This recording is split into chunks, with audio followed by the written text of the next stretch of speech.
Hey everybody, I'm Josh Jackson from WPSculptor.com. Thank you so much for joining me. In this step-by-step video tutorial, I'll be walking you through how to create a fantastic website with WordPress using a premium WordPress theme called Divi that's created by a great company called Elegant Themes. Divi is a wonderful theme to use if you are truly looking to take your website to a new level of professionalism. Not only is it incredibly customizable, it's also very easy to use, mobile-friendly, and compatible with the WooCommerce e-commerce plugin. As always, this tutorial is comprehensive so that everyone, including absolute beginners, can easily follow along. If you find the video helpful, please like the video on YouTube, subscribe to my channel, share the video on YouTube, and add the video as a favorite. These things really help me out. Thanks for watching, and I hope you enjoy it. In just a moment, we'll look at the exact website I'm going to show you how to create step by step, but first, we'll start with the bullet list. The following step-by-step video tutorial will include setting up a domain name and hosting account with HostGator.com, getting your first month of web hosting for just 1 cent, installing WordPress onto your hosting account, purchasing, downloading, and installing the premium mobile-friendly Divi theme, creating pages, creating navigation menus with drop-down functionality, specifying which page is your home page, using the page builder feature of the Divi theme to have complete control over the content and layout of your pages, using modules included with the Divi theme to add incredible looking content to your website, using the accordion module to create a frequently asked questions page, using the contact form and map modules to create the contact page, using sections with the page builder to customize background colors and images for different areas of content on your pages, using team member modules to create the about page, using high quality stock photos from a free online resource, using the testimonial module to add clean and professional looking testimonials to your website, using the gallery module to add 2 types of photo galleries to your pages, using the color schemes that come with the Divi theme to come up with a professional color palette for the rest of your site, creating a professional logo with 2 free online resources, creating an optional blog and using post formats to further customize blog posts, using widgets and widget areas, creating the home page with multiple modules including a full-width slideshow, using the blurb module and several icons out of over 300 professional icons that are included with the Divi theme, using the call to action module to draw attention to certain content, adding blog posts to your pages using the blog module, giving you more control over your blog post content and where it appears throughout your site, using the parallax effect for background images on your site, creating projects and using the carousel module, using WordPress plugins, choosing to use a background color or image with a box layout or choosing to use the full width layout, completely customizing your website's color scheme, basic WordPress settings, and more. Alright, this is the exact website I'm going to show you how to make step by step without skipping any steps. The first thing we're going to do is set up a domain name and hosting account with a great company called HostGator.com. And my domain name is quickwebsitecreation.com, but as you can see I'm using a subdomain which is photo.quickwebsitecreation.com, and I'm doing that just because I don't want to have to purchase a new domain name every time I make a new video tutorial, but I'm going to show you how you can get your own actual domain. And once we have that set up, I'm going to show you how to install WordPress onto your hosting account, and WordPress is free to use. And after we do that, I'm going to show you how to purchase and install the Divi WordPress theme that I'm using here, and you'll be able to get that for $69, and we'll go over the many benefits of using a premium WordPress theme. We'll also go over basic theme settings such as selecting the orange color scheme that you see here, as well as using the optional phone number, email address, and these social media links in your top header. And I'll also show you how to use the other default color schemes that come included with the Divi theme, and those include blue, green, red, orange, which you see here, and pink. And you'll also be able to create your own color scheme if you don't want to use the defaults. And we'll also be creating navigation menus with drop-down functionality, which you see here. This is a drop-down menu, and we have a main menu in our header, and then we also have a secondary menu in our upper header area. I'm going to show you how to set that up. I'm also going to show you how to create this logo and this icon that you see here with 2 free online resources. I'm also going to show you how to use the full width slideshow module that you see here, and it stretches the full width of the screen. You can also use the standard slideshow if you prefer. And with the slideshow, you can scroll through these images and add background pictures. You can add pictures on top of your background images, and you can also add text that you see here, and you can add clickable buttons that you see here. And when I click on this, it takes me to the portfolio page because that's what I have specified. And with the portfolio page, I'm going to show you how to create two different types of photo galleries. We have the slider layout, which you see here, and I can use these arrows to navigate through the different images. Scroll down there. And I can click on these images and open them up in a lightbox and scroll through them that way as well. And if we scroll down, we also have a grid layout. So we'll be demonstrating both types of slideshows. And let's go back to the home page. And you probably noticed that when my mouse is hovering over one of the slides, it remains paused on the slideshow. But if I move my mouse off of the slideshow, it rotates automatically, and I've got it set to rotate every 3 seconds. So we're going to be going over all of those settings. I'm also going to show you where I got all of my high quality stock photos that you see here, and you can use these on personal and commercial projects completely for free. It's a wonderful resource, so we're going to go over that. And when I scroll down, notice that the navigation bar remains fixed on the page, and this is an optional feature, and I'm going to show you how to enable or disable this feature. I'm going to show you how to use the page builder that comes with the Divi theme to completely customize your layout for all of your pages. Everything that you see on my home page was hand selected, and you'll be able to create any of your pages with any of these modules and with any layout that you want. And this is an example of using a 3-column layout. These 3 different sections are called blurb modules, and they're linked to other pages on my site. And I can click on the icons or the blurb titles to be taken to those pages. And I'm going to show you how to choose how many rows and columns you want for your layout, as well as how to use over 300 icons that come with the Divi theme and make them any color that you want. I'm also going to show you how to make any text on your site a link to another web page, either on your site or anywhere on the web for that matter. And also notice that these 3 icons, the colors that I have selected, they go really well with the orange color scheme. I'm going to show you a couple of different color resources that you can use to find colors that go really well with each other. I'm also going to show you how to add what's called the divider module, which is this thin line that you see here, and I just think it's a really simple way to add another element of professionalism to your site. Then let's scroll down. I'm going to show you how to use this call to action module that you see here with text, and we've got a link. This button is a link to a specified page, and you can link to whatever page you want. I've got this one linked to my testimonials page, and I'm also going to show you how to have complete control over the background color or background images for different sections on your site. And of course for this section I chose to use this dark brown background. And let's scroll down. And I'm going to show you how to create an optional blog on your website and then organize your blog posts into categories. And I'll show you how to add your blog posts to any page.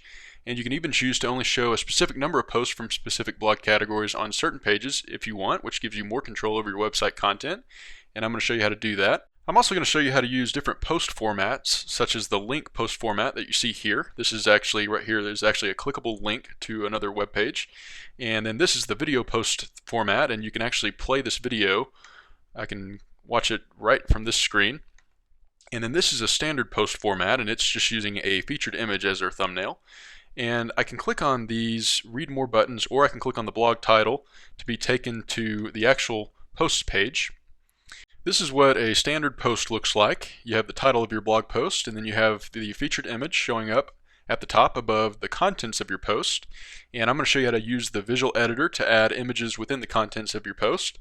And then if we scroll down, I'm going to go over comment settings. Comments are optional settings. If you choose to use comments, I think they're a great way to encourage your users to interact with you and with your content.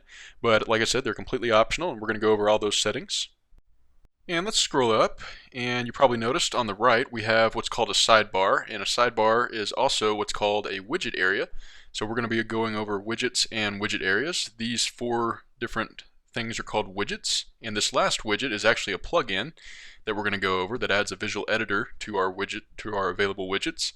So we're going to go over how to use that, and then if we scroll down, we also have 4 widget areas in our footer, and we're going to go over all those settings. And we also have a footer menu that's optional, and these optional footer social media links that we're going to go over. Let's go back to the home page, and I'm going to scroll down.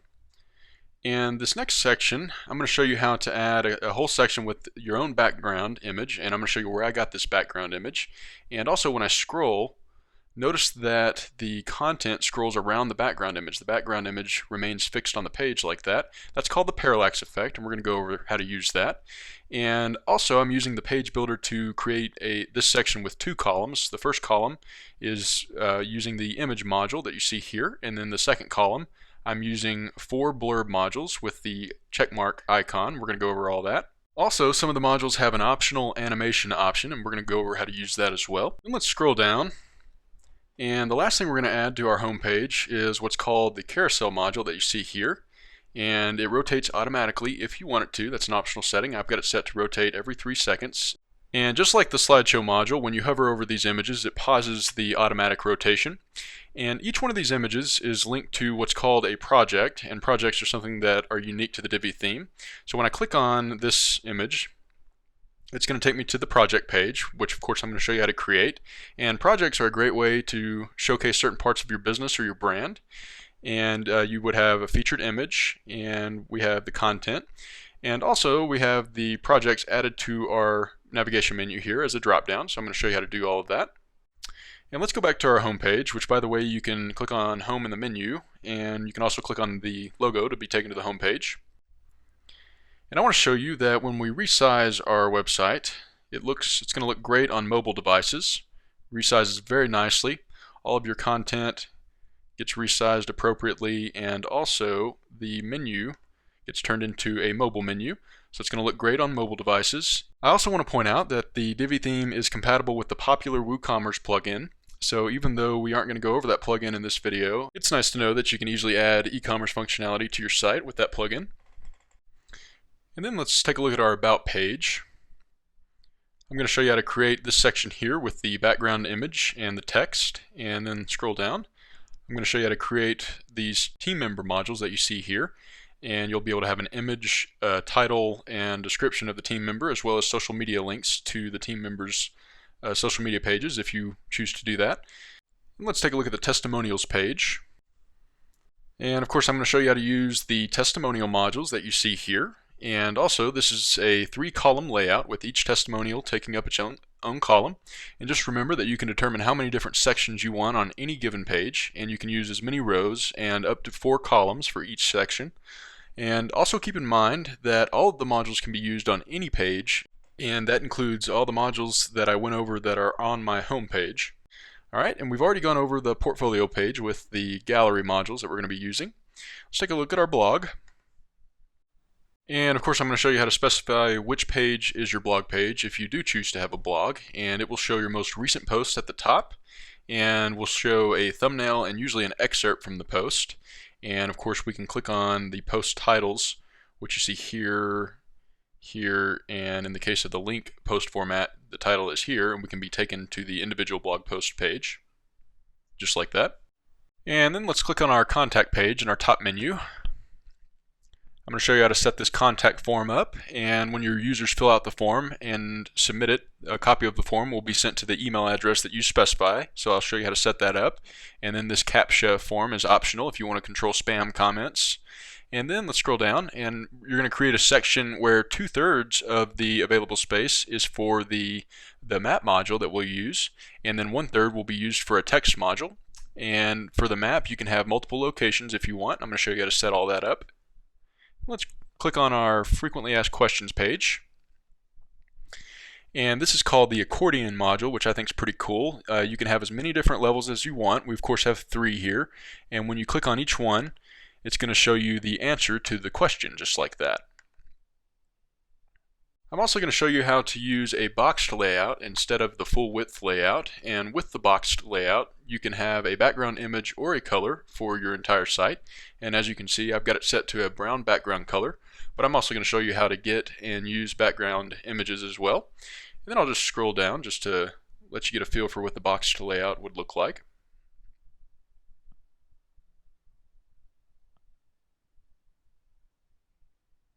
Also, keep in mind that with as much material as I'm covering, I'm really only showing you how to use about half of the available modules, so you can experiment with the other modules when you want to. The Divi theme also comes with specific video instructions for each module, so anything I don't cover should be covered with these other videos, and I'm going to show you how to access those as well. And of course, all of this I'm going to show you how to do step by step without skipping any steps, so that even absolute beginners with no experience whatsoever will be able to easily follow along. The first thing we need to do is set up our hosting account and a domain name, and for that I highly recommend using a company called HostGator.com. They have a wonderful product and service. They've got excellent pricing, and they also have an option for you to pay by the month, which makes it really easy for you to get started. So let's go ahead and go to HostGator.com. And when you get there, click on Web Hosting here to view the web hosting plans. And I want to point out that right now they have 20% off all their plans, but I'm actually going to show you how to get a better deal than that. And then if we look below, we have three different hosting plan options. The cheapest plan is called the Hatchling plan, and you can only host one domain on that account. So if you only need to have one website, then this is going to be a great option for you. I usually suggest the Baby plan. It's a little bit more expensive, but you can host as many different domains as you want on that one account for the same price. So if you have multiple websites, or if you plan to have multiple websites, this is a great option for you. And then the business plan, it's got these two different features, the private security feature and this free toll-free number. Most people probably don't need that. So we're going to go with the Baby plan. So go ahead and click on Order Now. If you don't have a domain name, this is where you need to register a new one. And of course, a domain name is what your users would type in to access your website, such as google.com or amazon.com.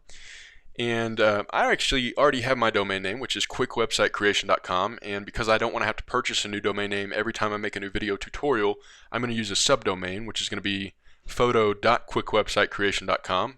But I do want to show you what it would look like if you were registering a new one. You would type in the domain that you want here, and then you have these different ending options. .com, of course, is the most common. You also have .net and these other three. But we're going to leave it to .com.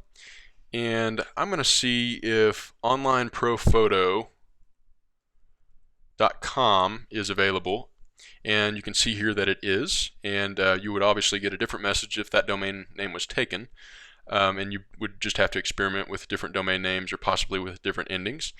And to proceed with this is going to cost $12.95, and this is going to cover you for a full year, and after that year's up, you would just have to pay for the next year's domain fee, which should be around the same price.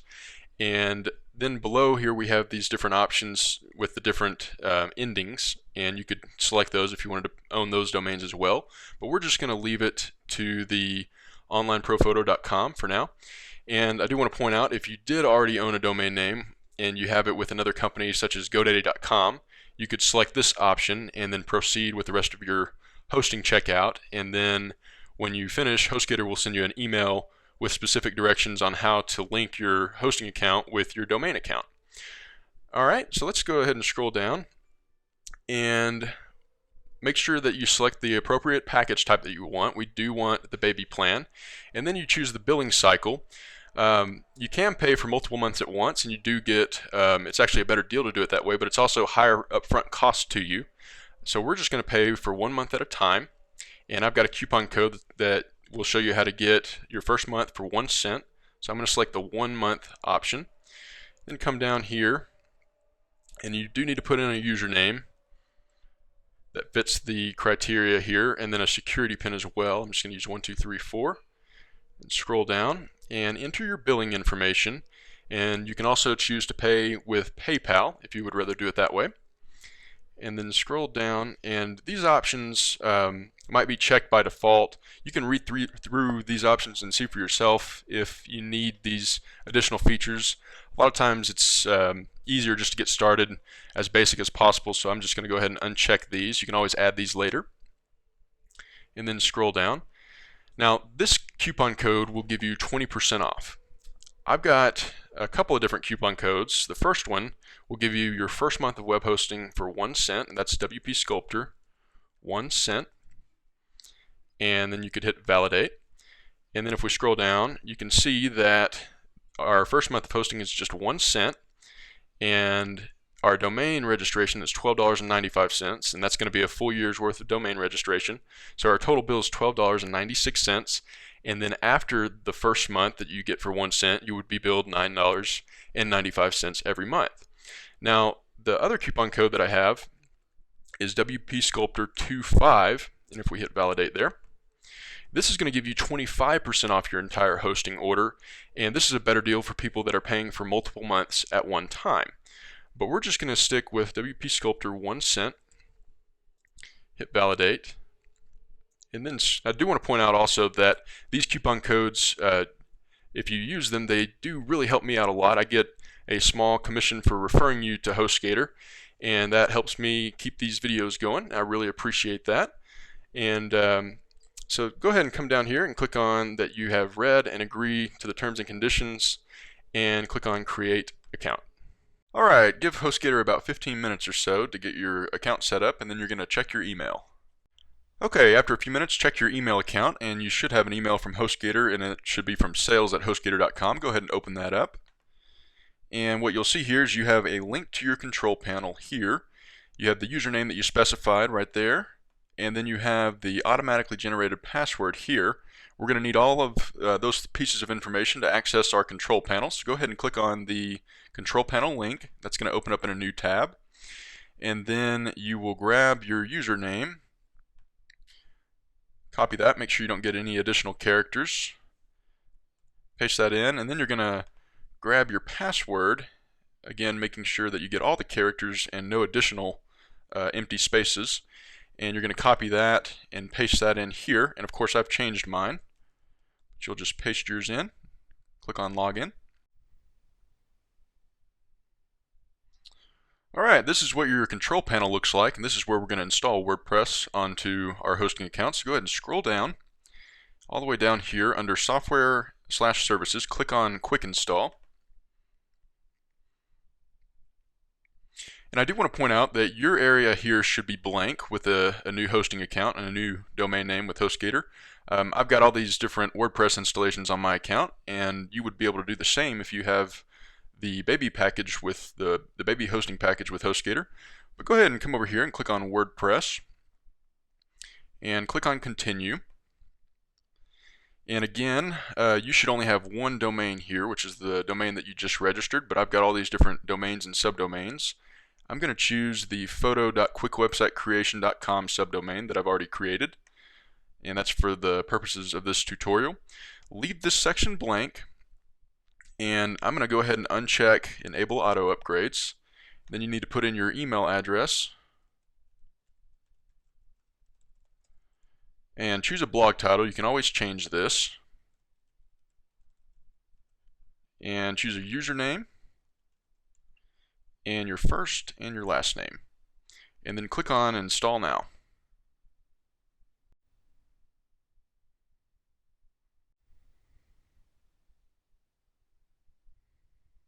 When you get this message, your WordPress installation is complete, but when registering a new domain name, your domain name has to do what's called propagate, and this is just part of the process. So you won't be able to access your website until your domain completes the propagation process. I do want to point out though that there is some important information you need to get here. The first thing, you need to copy this password, and of course we'll be able to change this to something more memorable, but you do want to copy that, because we're going to need this password and the username that you just specified here to log into the back end of your WordPress website, and that's where we're going to make changes to our website. And the link to the back end of our WordPress website is right here, and all it is your domain name /wp-admin. So in my case it's photo.quickwebsitecreation.com/wp-admin. So let's give it a couple of hours and we'll check back. Alright, after a few hours you're going to check to see if your domain name has propagated, and to do that just open a new tab and type in your domain name. So for me, photo.quickwebsitecreation.com, and once you can go to your website and you get something that looks similar to this, you know that your domain has propagated and that you are now able to access it and make changes to your website. This is what a brand new WordPress installation looks like. This is the default 2014 theme that currently comes with WordPress. Of course, we're going to be changing the look and feel of our site completely by using the Divi theme. Alright, but now to access the back end of our website, which is where we're going to make all the changes, we can do that one of two ways. We can go back here to this quick install screen, and like I pointed out earlier, you have this link that will take you directly to your login screen, and you'll use these credentials. Or you can go back here and type in your domain name, and then at the end of your domain name add /wp-admin. And this is going to take us to the login screen here. You'll type in your username, and then you'll type in or paste in your password, and the username is here and the password is going to be here. So I'm going to copy this and paste in that password there. Click on login.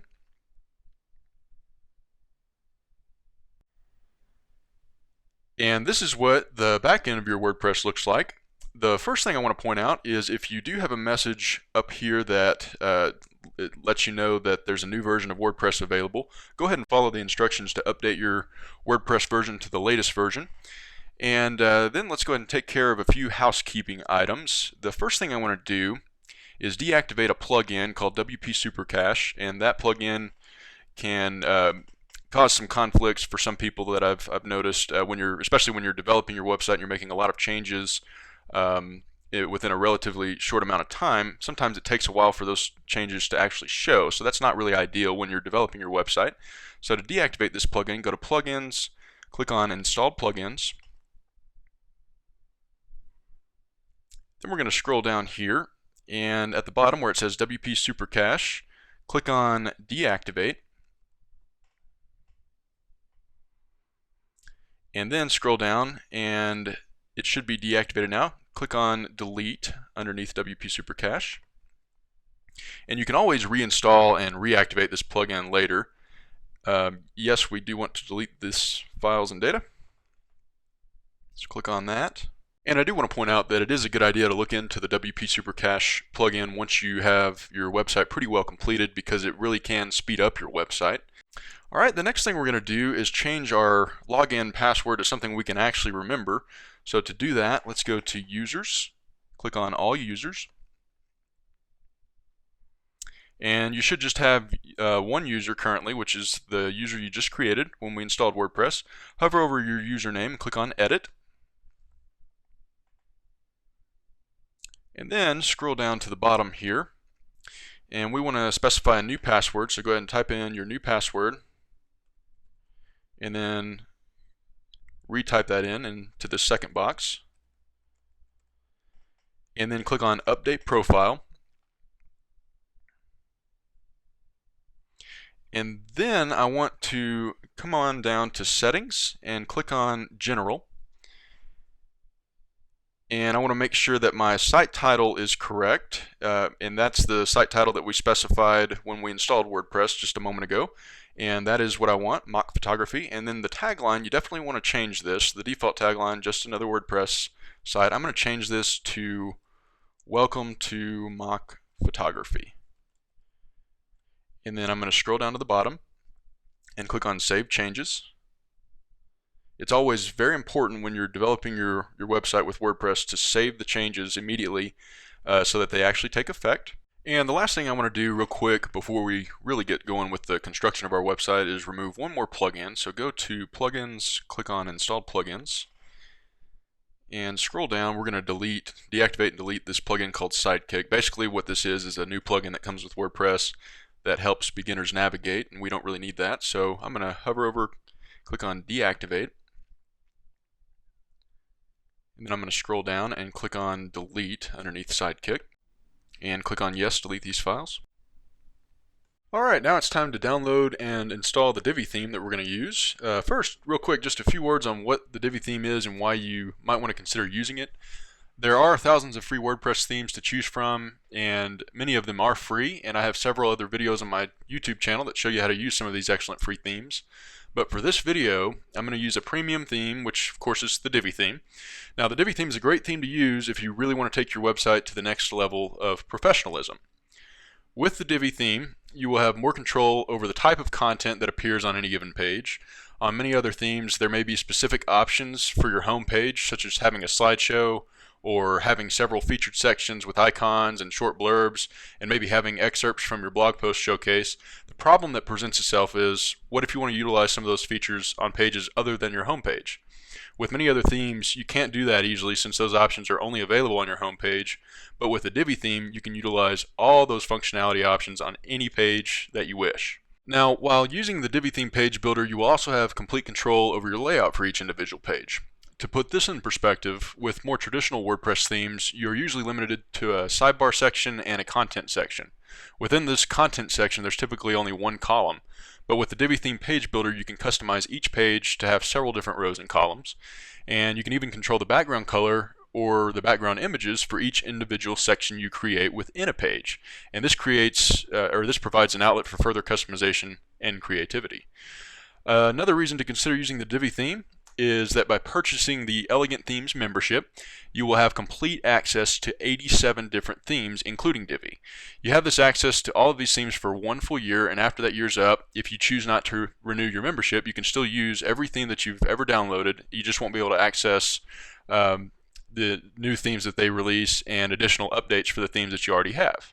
Now, the last thing I want to point out about purchasing an Elegant Themes membership is that it comes with customer support. So if you run into anything that you need help figuring out, you can access their customer support team, and they also have outstanding video instructions for each of the different Divi components, and I'm going to show you how to access those videos as well.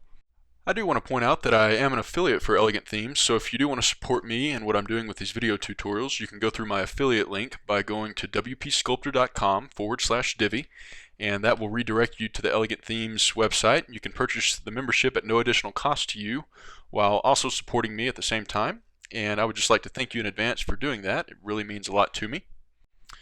Alright, so let's open up a new tab, and we're going to type in wpsculptor.com/Divi, and that's going to take us to the Elegant Themes website. And the first thing I want you to notice is that they do have over 250,000 customers, which to me, I think that speaks pretty highly about the company. And they do currently have 87 themes, and you have access to all of those themes and any additional themes that they develop while you still have a membership. And of course, your membership will last 1 year if you choose that option. And let's go ahead and click on View Our Themes. And Divi should be the one at the top. If you are watching this video in the future, you may need to scroll down and find the Divi theme. But right now it is appearing here at the top. Go ahead and click on Learn More. And you can click on this button to view the live theme demo to see all the different functionality options and features that are available with the Divi theme. To purchase the Divi theme and, in essence, an Elegant Themes membership, click on Join to Download, and then scroll down, and you can see that you have 3 different options. I will tell you that I am using the personal option. It gets you an Elegant Themes membership for 1 year, and you can see the things that it does not come with. If you are a website developer and plan to develop multiple websites for other clients, you might be interested in getting access to all the plugins and the layered Photoshop files. And the lifetime access is a good deal if you plan to be developing websites for the foreseeable future. The lifetime access does pay for itself in a little over 3.5 years when compared to the personal membership. Alright, so let's just scroll down. You can read the testimonials, and then I do want to show you the frequently asked questions section that you can look through. You can use the themes on as many different websites as you like. There are no restrictions, and you do have 30 days for no questions asked refund policy, and you can read through all these other questions that you might have. So go ahead and scroll up and choose the plan that you want, and then you're going to click on the sign up button. And after you sign up and register, you'll need to click on login, and I've already logged in, and it's taken me to the members area. And you should be on the Themes tab by default. Go ahead and scroll down. And under Theme Downloads, you want to find Divi. And click on Download next to Divi. And we do want to download the theme package. So click on that. And then right here, it's very important that you choose to save the file as opposed to open the file, because if you open the file, you can see the Divi is a zipped file. If you open it, your computer might actually unzip the file, and you have to have a zipped file to be able to upload the theme to WordPress. So we do need to save the file, and just so you know, I am using Firefox, and it definitely gives me the option to save the file. Certain browsers may open automatically, but I am using Firefox and it does have this option. So you want to save the file to somewhere where you can find it on your hard drive. Click on OK, and that's going to download to my downloads folder. And then I'm going to go back to the back end of my WordPress website, and to install the theme, I'm going to go to Appearance, Themes, click on Themes, and we want to click on Add New. And as you can see, we do need a .zip format, and we're going to find the file on our computer by clicking on Browse. And I know that the file is in my Downloads folder. Divi.zip, click on Open, and then click on Install Now.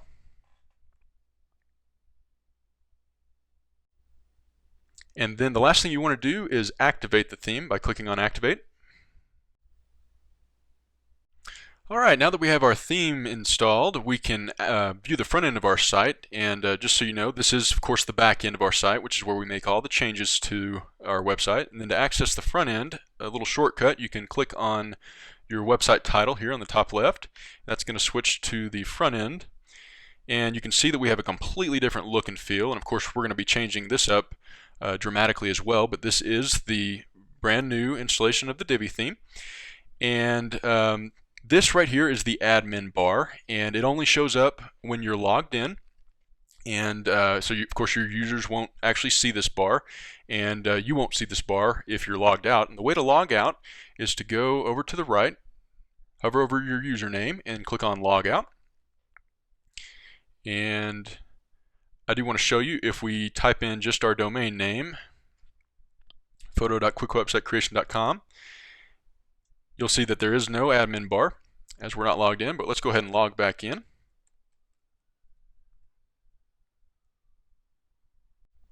And I do want to point out real quick, if you leave your computer for a while and you remain logged into the back end of your website, and you come back to work on it again, and you realize that the changes you're making aren't taking effect, go ahead and log out and log back in, and that should fix that problem.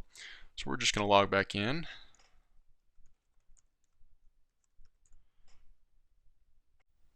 And the first thing I want to show you is how to access the support documentation that comes with the Divi theme through Elegant Themes. Go ahead and go to Appearance, click on Divi Theme Options, and then come over and click on Support Docs, and click on Read Divi Documentation. Alright, if we scroll through, you see all these different categories, and then all the different modules that are available with the Divi theme. Everything is laid out for you all right here, and you can click on whatever is of interest. For example, if you're having trouble with the Testimonials module, you can click here and scroll down, and you have a video that you can watch that walks you through how to use the module. And then you also have written documentation. Just wanted to point that out. Let's go back to the back end, and let's click on General Settings. And most of the settings here we're just going to leave to the default. This is where we're going to add our logo, by the way, later in the video. But for now, let's just scroll down and set up our social media links. With the Divi theme, you have the option to include social media links to your social media pages on your header and on your footer. And this is the first place we control that. First of all, you see that you have 4 different social media options: Facebook, Twitter, Google+, and an RSS icon. By default, they are all enabled, and we're going to go ahead and disable the RSS icon by clicking "This is enabled" there to disable that. And then what you need to do is open up each of your social media accounts individually, and you would copy and paste the URL. For example, I'm going to go to twitter.com, and what you would do if you wanted your Twitter account on your site, you would log into your Twitter account, and then after you're logged in, you would copy the URL of your account, and you would come down and you would paste that in here. And I'm just going to use the home page of each of these just for demonstration purposes. Okay, and then what we need to do is come down and save the change. Scroll down and click on Save. It's very important to save all your changes. Then I'm going to come over and open the front end of my site up in a new tab, and that way I can switch back and forth between my back end and my front end. And to do that, I'm just going to hover over my site title here in the top left and right click or control click if you're using a Mac, and I'm going to click on open link in new tab there. And now if I go look at the front end of my site and scroll down, you can see that I have the 3 social media options that I specified, and each one, if you look at the left of my screen, the bottom left, you'll see the URL for each of those, and that's the exact URL that I put in place just now. And then also notice that we have the attribution to Elegant Themes and WordPress right here. I'm going to show you a quick and easy way to get rid of that. Let's go ahead and go back to the back end. And make sure that you're on the same page, Appearance, Divi Theme Options, General Settings, and scroll down to the bottom. And in this section, Custom CSS, I've got a CSS code that you need to put in to remove that attribution. I'm just going to copy that and paste that in. All it is, you can just read that there. It's the pound footer-info. And then make sure you've got all of these characters. This is a semicolon, and this is actually a colon. Make sure all of these characters are in place exactly, and then you're going to click on Save. And now if we view the front end of our site and I'm going to refresh the page, you'll notice that that attribution will disappear. Alright, very good. Alright, let's go back to the back end and set up the second part of where our social media links are controlled. Let's go ahead and scroll up here, and you're going to go to Appearance and click on Customize. Alright, this is a pretty neat feature because we have on the right here, we have what our front end of our site looks like. And as we make changes to these settings on the left, most of those changes will show up on the right so that we can get a feel for what it would look like on our actual site even before we apply the change by saving here. So that's just a neat feature. Go ahead and click on Theme Settings. And I want to show you by default we have the Show Social Icons and Footer checked. If we scroll down, of course our social icons are there. If we unchecked that, then they would disappear. Of course, we would have to save before that change actually takes effect. But we're going to go ahead and leave that option checked to show the social icons in the footer. And we're going to go ahead and check to show the social icons in the header. And I do want to point out that even though the social icons aren't showing up now, they will be showing up once we save and view the front end of our site. So let's go ahead and leave that. We are going to be going over the box layout setting later in the video when we have the rest of our site complete. For now, we're going to be using a full width layout, so I'm going to go ahead and leave that unchecked, and I'm going to uncheck stretch background image because that would only apply if we were using a background image with a boxed layout. And then let's go ahead and let's say we want to put a phone number in our header. We would add that here. Okay, and you can see that what that would look like. And let's say we wanted to have an email. Add that there. And I want to make my header text a little bit darker. So I'm going to come down and change this from light to dark. And you can see that change take effect. Alright, let's go ahead and save and publish these changes so far. And if we come back and look at the front end of our site and refresh the change, or refresh the page, you'll see that we now have our phone number, email, and social media icons in our header, and also our social media icons in our footer. Let's go ahead and go back and make some additional changes here to our site settings. I do want to point out the header style. You have the default option that we're using currently. You also could center that, and the logo that we'll add later on would show up here. And your navigation menu, which of course we're going to create and customize, would show up there. Also, if you did not want to have this search icon feature, you could uncheck the box here, and that would take care of that once you saved and published. But we're going to go ahead and leave that for now, and I'm going to leave the default option selected there. And let's scroll down, and let's choose our color scheme for the site by clicking on Schemes. And the default color scheme is the blue color scheme. You've got 5 total options. I really like the way the orange color scheme looks, so I'm going to choose that. And later on, when we create other pages on our site and our logo, we're going to be getting into some color theory, but we're going to discuss that later on. For now, we're just going to use the orange color scheme. Alright, and now let's specify what fonts we want to use by clicking on Fonts here. And my only suggestion is just to make sure that your fonts look professional and that they are legible. For the header font, I'm going to use a font called Playfair Display. I'm going to click here where it says default and scroll down and choose Playfair Display there, and you can see that that changed the Hello World text there, which is a heading. And then the body font, I'm going to use a font called Merriweather. So I'm going to scroll down, find that. Alright, now I'm going to save and publish that. And actually, before we view this site, I do want to show you, if we come down or come over here and click on colors, we're going to leave these all to the default colors right now, but you can experiment with these different colors. For example, if you wanted your header here, this section, to be a different color, we could select from the list here and choose just like that. We're going to leave it at the default for now. And let's go ahead and just save and publish, and then refresh the front end of our site. Alright, and you can see our font's changed, and we have our color scheme showing up here with the social icons and our email and phone number. Alright, the next thing I want to do is create our pages, and we'll add content to our pages here in a moment, but first I want to create them so that we can add them to our menu. To create pages, let's go back to the back end, and I can exit out of this since we've already saved those changes. And let's go to Pages and click on All Pages. And I do want to point out that by default, a fresh WordPress installation does come with this sample page. We can delete this sample page by hovering over it and click on Trash. Now that won't delete it permanently. We could go back to the Trash folder and hover over it and click on the Restore option. But for now, we'll just leave it as it is. Now to create new pages, you would go to Pages and click on Add New, or you can click on Add New here. And we want to give our page a title. This is going to be the Frequently Asked Questions page. Give it a title, and then we're just going to click on Publish. And again, we're going to be adding content to all of our pages here in just a moment. Alright, let's add a new page. This is going to be our contact page. We'll call it Contact Us. Click on Publish.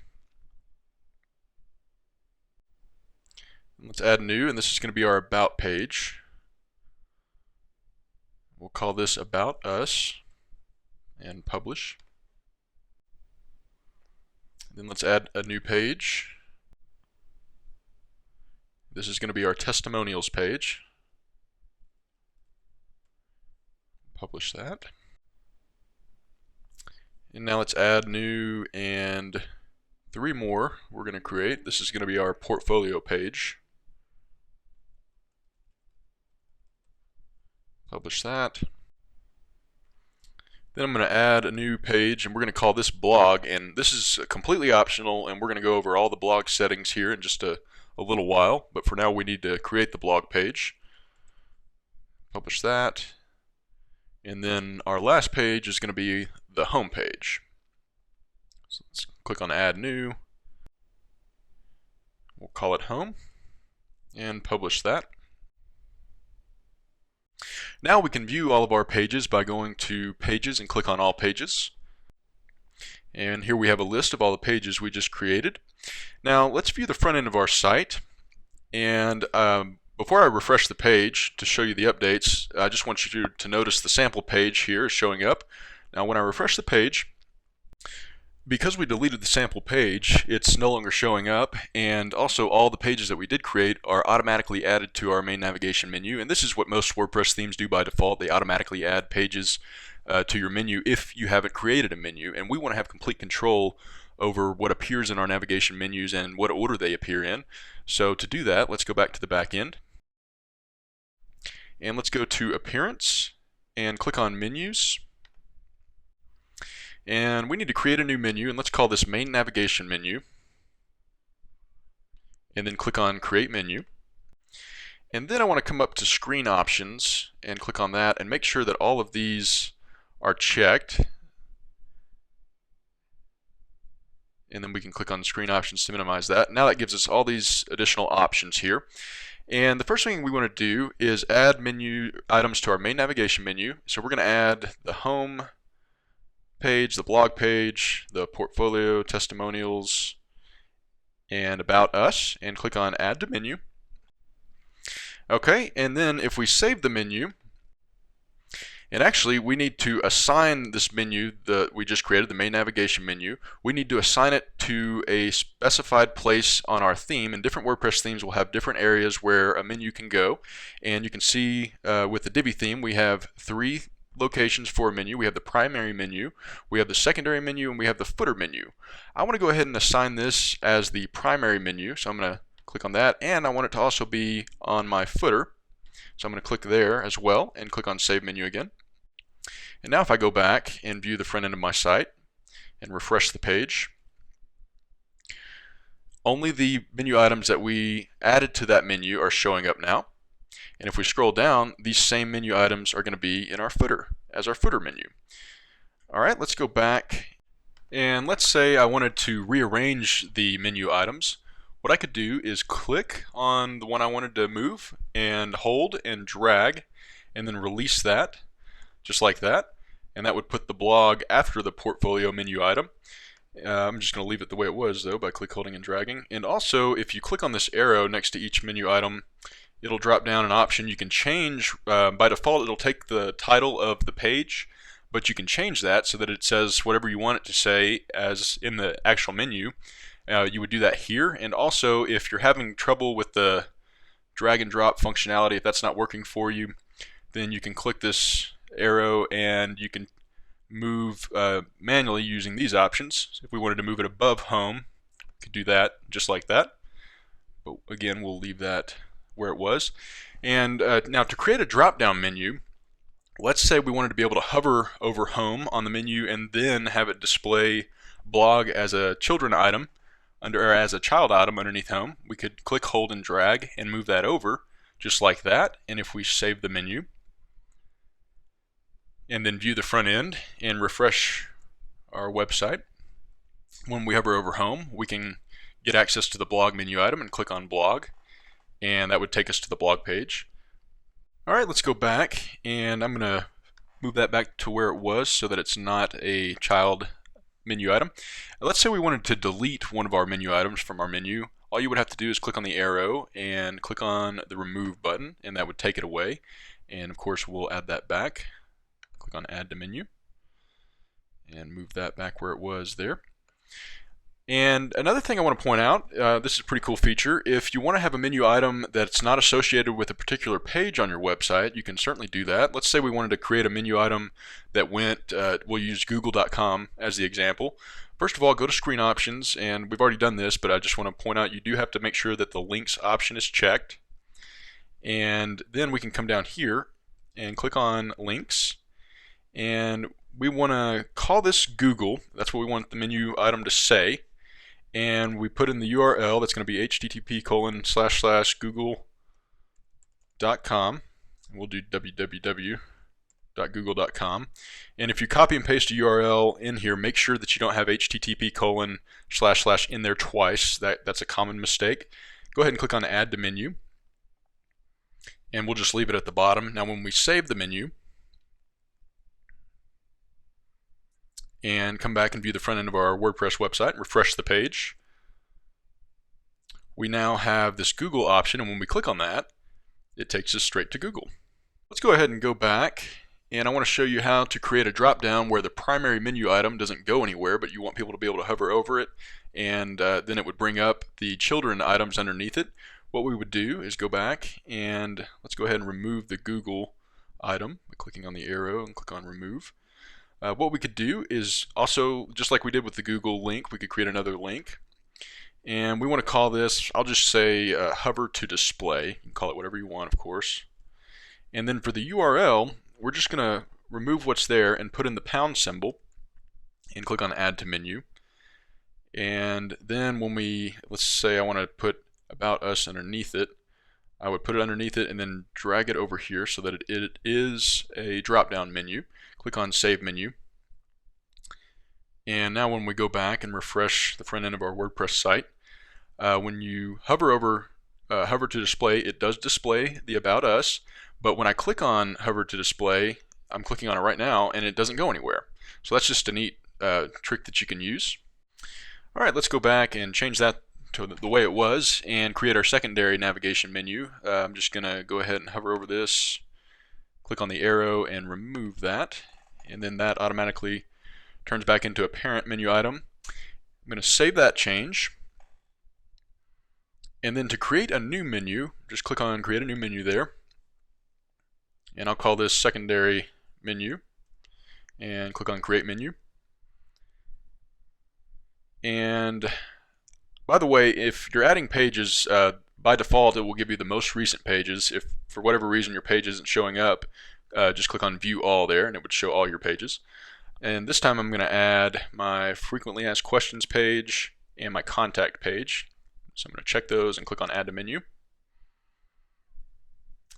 And I'm going to leave those in that order, and I want to rename my frequently asked questions page to just FAQS. Do that just like that, and then I can click on the arrow and that change should take effect. And actually, let's go ahead and I'll just rearrange these just like that. And then I need to assign it. I've already got my main navigation menu that we've created assigned to the primary menu slot and to the footer menu slot, so I can put this one in the secondary menu slot. So that's what I'm going to do. Click on save menu, and the secondary menu is what's going to appear above our main navigation menu and to the far right. So if we go back and view the front end of our site and refresh, we now have our secondary menu items showing up, and when we click on these, they of course take us to our pages. And just so you know, if you do need to make changes to your menu items after you've created them, just go back to the back end and you would go to Appearance Menus, of course, and you would just select the menu that you want to edit. We've only got 2 that we've created, but if you had multiple menus beyond 2, they would all show up here, and you would just select the one that you wanted and click on select, and that would open up that menu there. Alright, now let's set up our home page, and I want to point out, let's go to the front end of our site. When we just type in our domain name, which is photo.quickwebsitecreation.com, and click on enter, we could also just click on the logo there to take us to the home page. By default, WordPress uses your blog as your home page, and blog of course is completely optional, but in our case I want to set up the home page to be the page we created called home, and I'm going to have a separate page called blog that's going to show our blog posts, and we'll get into that later in the video. But to control those settings, let's go back to the back end and scroll down to settings and click on reading. And like I mentioned, by default your front page is set to display your latest posts. Let's go ahead and click on, we want our front page to display a static page. Click on that, and then where it says front page, I'm going to select the page we created called home. And if you don't want to have a blog, you would just leave where it says post page, just leave it to select there. But in our case, we do want to have a blog, so we're going to select blog, and then we're going to come down and click on save changes and come to the front end of our site. Now when I refresh the page, it's going to show our home page just like that, and you can see the URL is just my domain name. And when I click on blog, it's going to show that sample blog post that came with WordPress. And just remember, we'll go over everything you need to know about blog settings later in the video. Alright, now let's add content to our frequently asked questions page. So to do that, let's go back to the back end of our WordPress website, and we're going to go to Pages, All Pages, and let's go ahead and open up our frequently asked questions page by clicking on it there. Alright, when you create a new page or blog post with WordPress, the standard default option to add content to your pages or posts is to use the visual editor, which is what you see here, and it functions much like a word processor would. And then you also have access to the text editor, which is what you see here, and this is where you would put actual HTML code. And with the visual editor, you can toggle the toolbar, which is right here, and get access to more formatting options. We're going to get into the visual editor in much more detail when we create our blog posts, but for all of our other pages we're going to be using the page builder, and this is something that's unique to the Divi theme. And by using the page builder, we're going to have much more control over the layout of our individual pages, as well as much more control over the content of our pages, because we're going to have access to all the modules that come with the Divi theme that you can use by using the page builder. Alright, to switch to the page builder, go ahead and click on Use Page Builder. And by default, that's going to add a normal section, which is the blue box you see here, and within that section is a row, which is the green box you see. The first thing we need to do is determine how many columns we want to have within this first row. So go ahead and click on Insert Columns. And we have all these different options, and you can scroll down for more. Just to keep things simple for now, for the frequently asked questions page, we're just going to use one column. So I'm going to select that here. And then the next thing we need to do is insert a module. So click on that. And modules are really amazing because they give us access to all kinds of different functionality, and they're unique to the Divi theme through Elegant Themes. So we have all these different modules to choose from, and we're going to be working with quite a few of these as we progress through the video. The first thing I want to do on our FAQ page is add a text module. So I'm going to click on text, and I want the text to be dark, and I want the text to be centered within our column. So I'm going to choose that option. Then I'm going to scroll down. And this is just like what we saw with the visual editor a moment ago. I'm going to add the title Frequently Asked Questions.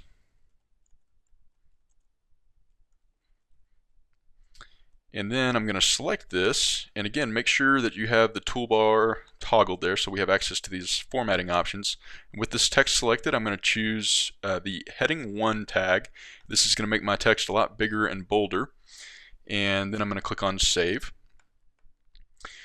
And the reason I'm adding this text module is because when we switch to the page builder, the title of our page will no longer appear on our page in the front end of our site by default. So we need to add that manually. Alright, the next thing we're going to do is add the accordion module within the same column beneath our text modules. So go ahead and click on Insert Modules. And we're going to come down, scroll down a little bit, and we'll find the accordion module there. Just click on that. And then we need to add our first item. Click on Add New Item. And we are going to put in for the title the first question that we have for our FAQ page, and I've got that here. I'm just going to copy and paste these in, and then I'm going to click on my content section here and copy and paste the answer to the question. Do that, and then I'm going to click on Save, and then I'm going to do this 2 more times with the other questions. Just bear with me for a moment while I copy and paste these in.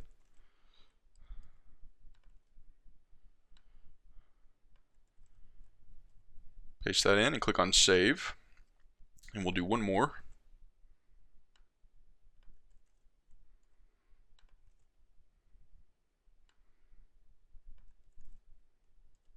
And then we'll click on Save there, and then we'll click on Save to save the module. And then we need to publish the page, or rather update it since we've already published it originally. So click on Update to save these changes. And now let's go back and view the front end of our WordPress site, and let's click on our FAQ page here in the menu. Alright, you can see that we have the title that we put in with the text module, and like we specified, that is showing up centered, and it is a heading 1. You can see it's larger than the other text on the page. And then we have our accordion module here, and when we click on these, it'll display the answers to the questions, just like that. And let's go back to the frequently asked questions page editor, and I want to point out 2 things. First of all, when you're inserting a module, let's just click on that just to show you. The way I scroll to get access to the ones that are not showing up on the screen right now is just using the scroll function on my mouse, just like that.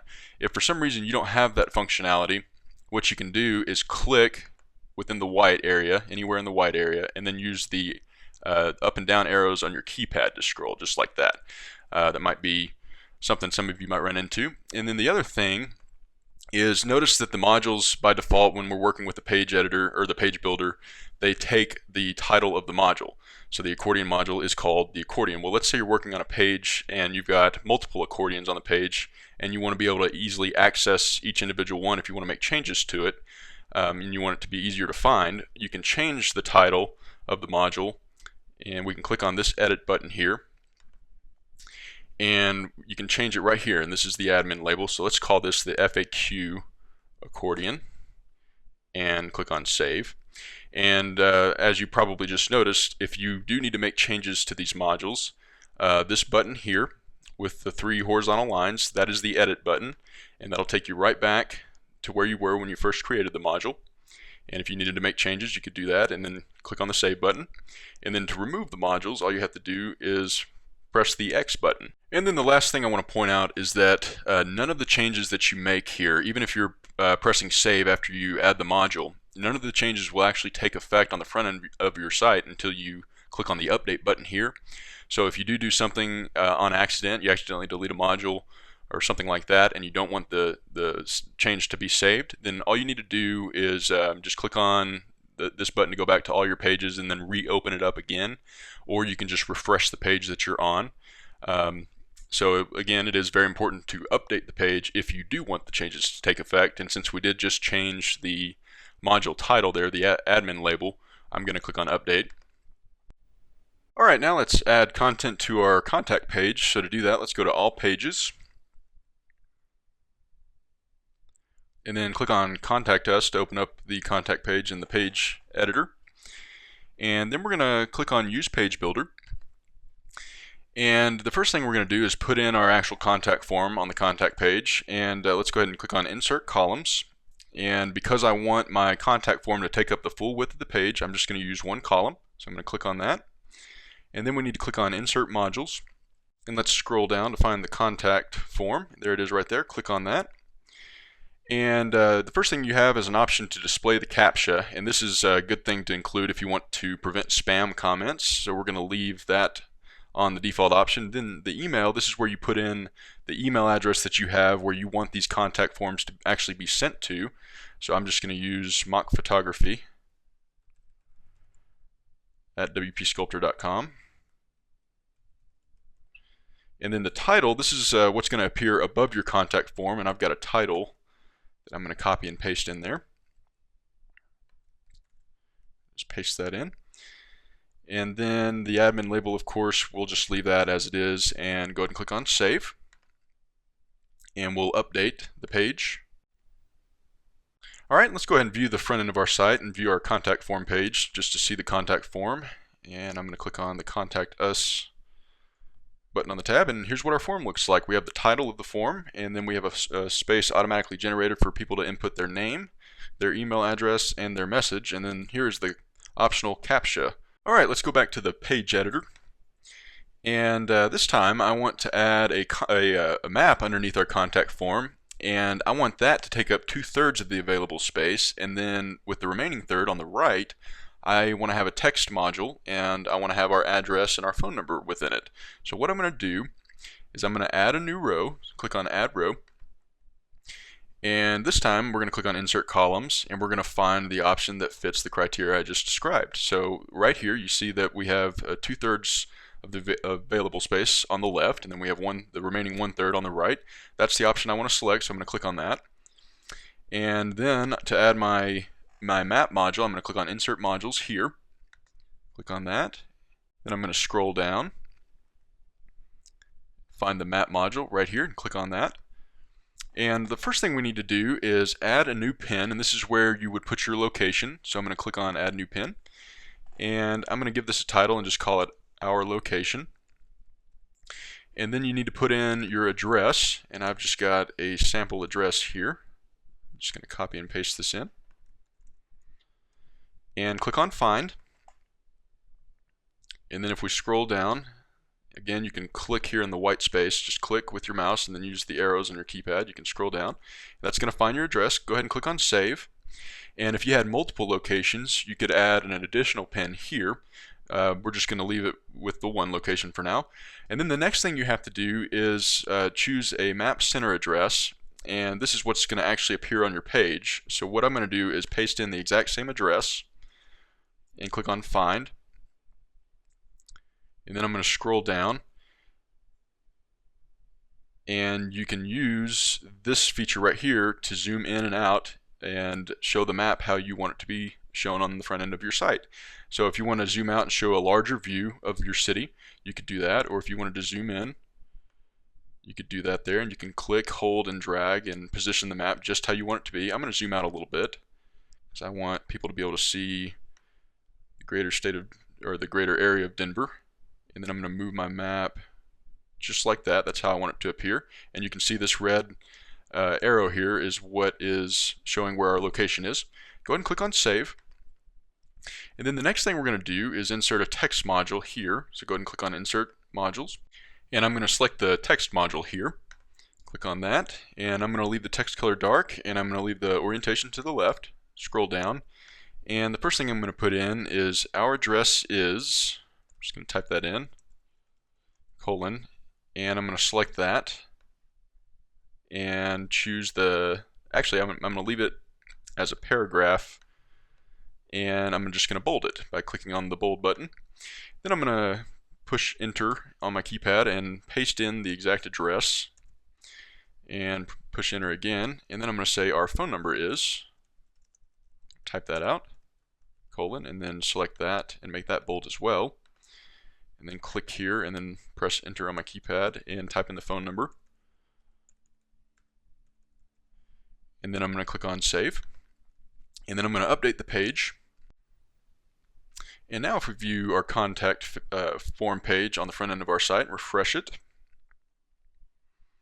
you'll see that just like we specified, we have 2/3 of our available space here is the map, and you can see how it's being displayed, just how I zoomed out and wanted to show a larger part of Denver. And then the remaining 1/3 is our text module showing our address and our phone number. Alright, the next thing we're going to do is go back and add content to our About page. So to do that, let's go back to the back end of our WordPress site, go to Pages, click on All Pages, and then click on About Us to open up the About page in the page editor. And of course we are going to be using the page builder, so I'm going to go ahead and click on that there. Alright, now what I want to do first here is add a section that has text and a background image. So to get all of my, or almost all of my images, I use a wonderful free resource, and I'm just going to exit out of this and open up a new tab, and that is pixabay.com. So go ahead and go to pixabay.com. And what's great about Pixabay is they have incredibly high quality images that you can use completely for free for any of your projects, commercial or not, and you don't even have to leave an attribution to the original photographer. It's really an amazing resource. And what I did for this particular image, I wanted a canvas background, so I just searched for canvas. And I do want to point out, these images are not free. These are sponsored images, and they'll have the sponsored images text there. But all these other images are completely free to use. So I just searched for canvas, and this is the one I wanted to use, so I clicked on that. And then all you have to do is download the image. And you have several different options with the different sizes. And a general rule of thumb that I like to use is I almost always, I should say, use the 1280 pixel wide option, or the one that's closest to that. And the reason I do that is because that's larger than I will generally need the image to actually be on my website, and you can always shrink images on your site without losing quality, but you can't enlarge images without losing some quality. So I generally go with the larger option, and most WordPress themes, especially Divi, is really great about resizing the images to fit appropriately on your site. So what you would do is select the size option you want and just click on download and type in the caption, just click on download there, and it would download to your computer. And I've got all my images downloaded and renamed and put into various folders here. If I open up the About folder, you'll see that I've got this the orange canvas background we were just looking at. I'm going to click on that and show you that I do have the 1280 pixel wide image downloaded. Alright, so let's go back to the back end of our site. The first thing we'll do is add our text module. So I'm going to click on Insert Columns, and I just want to use one column for this section. So I'm going to click on the one column option. Then I'm going to click on Insert Modules, and I'm going to click on Text. And I do want the text, actually I want the text to be light because it's going to be going on an orange canvas background, and I think the white text will look a lot better than the dark text on that. I'm going to leave the orientation to the left. Then I'm going to copy and paste the content that I want to use right there. Paste that in, and then I'm going to select it, and I do want to make this a heading 1, so it's bigger and bolder. And don't worry about how it kind of seems to overlap there. It's not going to show up that way on our site. Then I'm going to select it again, and I want to make this italic. So I'm going to click on italic there. All right, then click on Save. And then to add the background image to our section, what we're going to do is click on the edit button within the section, and the section is represented by this blue box here, and it contains all of our rows and columns and our modules. So we're going to click on the edit button, which again is the 3 horizontal lines. Click on that, and then the first option is the background image. So I'm going to click on upload an image, and I'm going to click on select files, and then I need to find the files on my hard drive, and I know that they're all saved in a folder on my desktop, so I'm going to open that up. And the image that I want to use for my background is right here. So I'm going to click there and click on open. And then I'm going to click on set as background. Then scroll down, and you do want to make sure transparent background color is turned off. And I also want to point out, you could choose to use a background color for your section instead of actually a background image. And you could just choose all the colors available. We'll get into that specifically when we add content to our home page. We'll just leave it to the background image, and I'm going to click on save, and then I'm going to click on update to actually save that change on my about page. And now if we view the front end of our site and click on our about us page in our menu, you'll see that we have our heading section here with the text that we added with the text module, and then we have this background image. And of course, because we don't have a lot of content on the page currently, our footer menu has scooted up, but when we add more content, this won't be an issue. Alright, let's go back to the back end of our WordPress site, to the page editor, and we're going to add what are called the team member modules, and I want to add these below our text module. And just like our text module, I want the team member modules also to be just one column. And of course, that's completely arbitrary. It's up to you how you want to do that, and you can experiment with different layouts. But here's the thing, I could add the team member modules right here directly beneath the text module, but the problem with that is that they would be contained within the same section that has the orange canvas background, so they would therefore take on the exact same canvas background as our text module does. And since I want our team member modules just to be a transparent blank background, I need to add a new section to do that. So I'm going to click on add section, and then click on insert columns, and like I said, we're going to use just one column for the team member modules. And then I need to click on insert modules, and I'm going to scroll down and click on the team member module here to add that in. And for the first one, I'm going to put in John Doe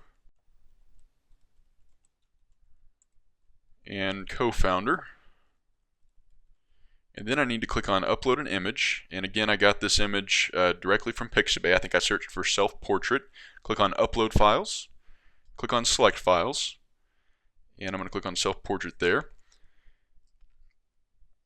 And I do want to point out that the alt text, caption, and description, you can choose to put in the appropriate text there that describes whatever your image is representing, and that's good for search engine optimization, because Google and Yahoo and Bing, search engines like that, they can't read images, so having descriptive text is a good idea, but we're going to skip that step for the sake of time. And then click on set as image, then scroll down. And a lot of the modules do come with this animation feature if you choose to activate it. And you have different options there. You can experiment with that, and we'll go over that a little bit later when we get to the home page. And the text color, I'm going to leave that to dark. And then you can put in the social media links to your individual team members if you choose to. And I'm just going to copy and paste Facebook and Google here for our John Doe founder.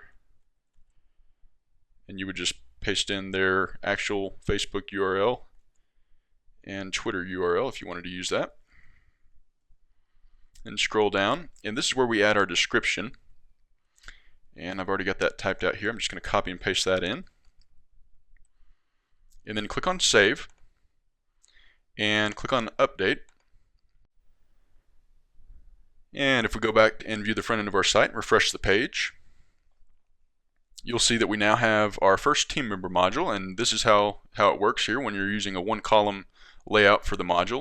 It puts the image on the left here with the name, the position, and the description, and then the social media links. Now let's go back to the page editor, and I want to show you what would have happened if we actually would have put the module within our first section that has the canvas background. Here's a cool trick.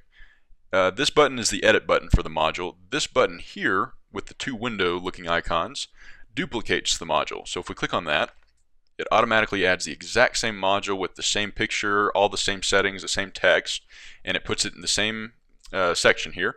Now if we click, hold, and drag and move this up into our top section underneath our text module, and then click on update, and then view the front of our site and refresh the page,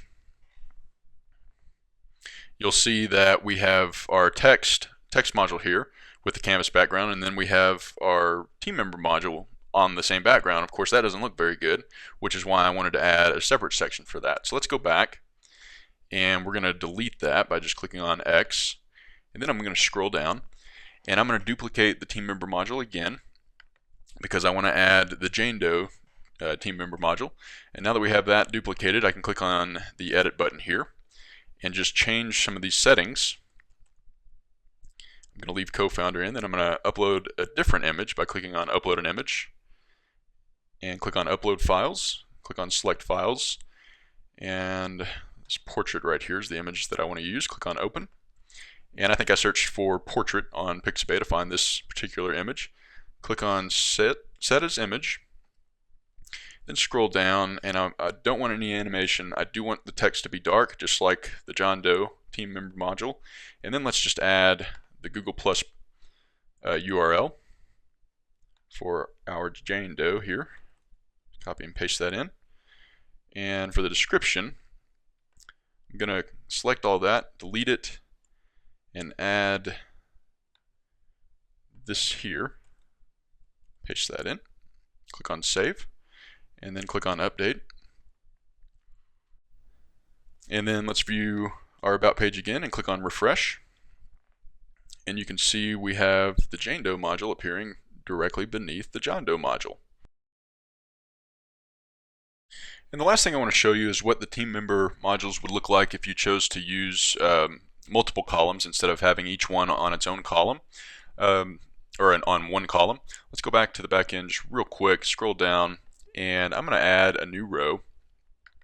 Add row, and then I'm going to click on insert columns, and I'm going to use this 1/2 option. Click on that, and then I'm just going to duplicate each one of these team member modules by clicking on the duplicate button, and then I'm going to drag that and release to put it there, and then I'm going to do the same with our Jane Doe team member module here. Duplicate that, and then click, hold, and drag and release it. I might need to scroll down a little bit. Click, hold, drag, release it there. There we go. And then if I update the page and go back to the front end of our site and refresh, you can see that this is what it would look like if you chose to use that setting. But I think this looks a little better the way we have it. So I'll just go back and delete this, scroll down, and I can just delete this entire row by clicking on the X there, and then just update to save that change. Alright, now let's add content to our testimonials page. So go to pages, click on all pages, and then click on testimonials to open up the testimonials page in the page editor. And then of course we're going to click on use page builder. And the first thing we're going to do is insert a text module, and we want it to be one column. So I'm going to click on insert columns and click on the one column option. Then click on insert modules and click on text. And I'm just going to add this text here. I do want it to be dark, and I want it to be centered, so I'm going to click on centered, and I'm going to scroll down and paste in the text that I want there. Select it, and I do want this to be a heading 1, and click on save. And then I need to add a new row because I want to have 3 different columns within my row. So I'm going to click on add a row, and I can do this within the same section. That's just fine. Click on insert columns, and I'm going to choose this option with 3 equally sized columns there, and then I'm going to click on insert modules, and I'm going to find my testimonials module, click on testimonial, and the first thing we're going to do is add a name, and I'm going to use myself for this example. Put that in. I'm going to leave job title blank. For the company name, I'm going to use WP Sculptor, and I'm going to put in my web address.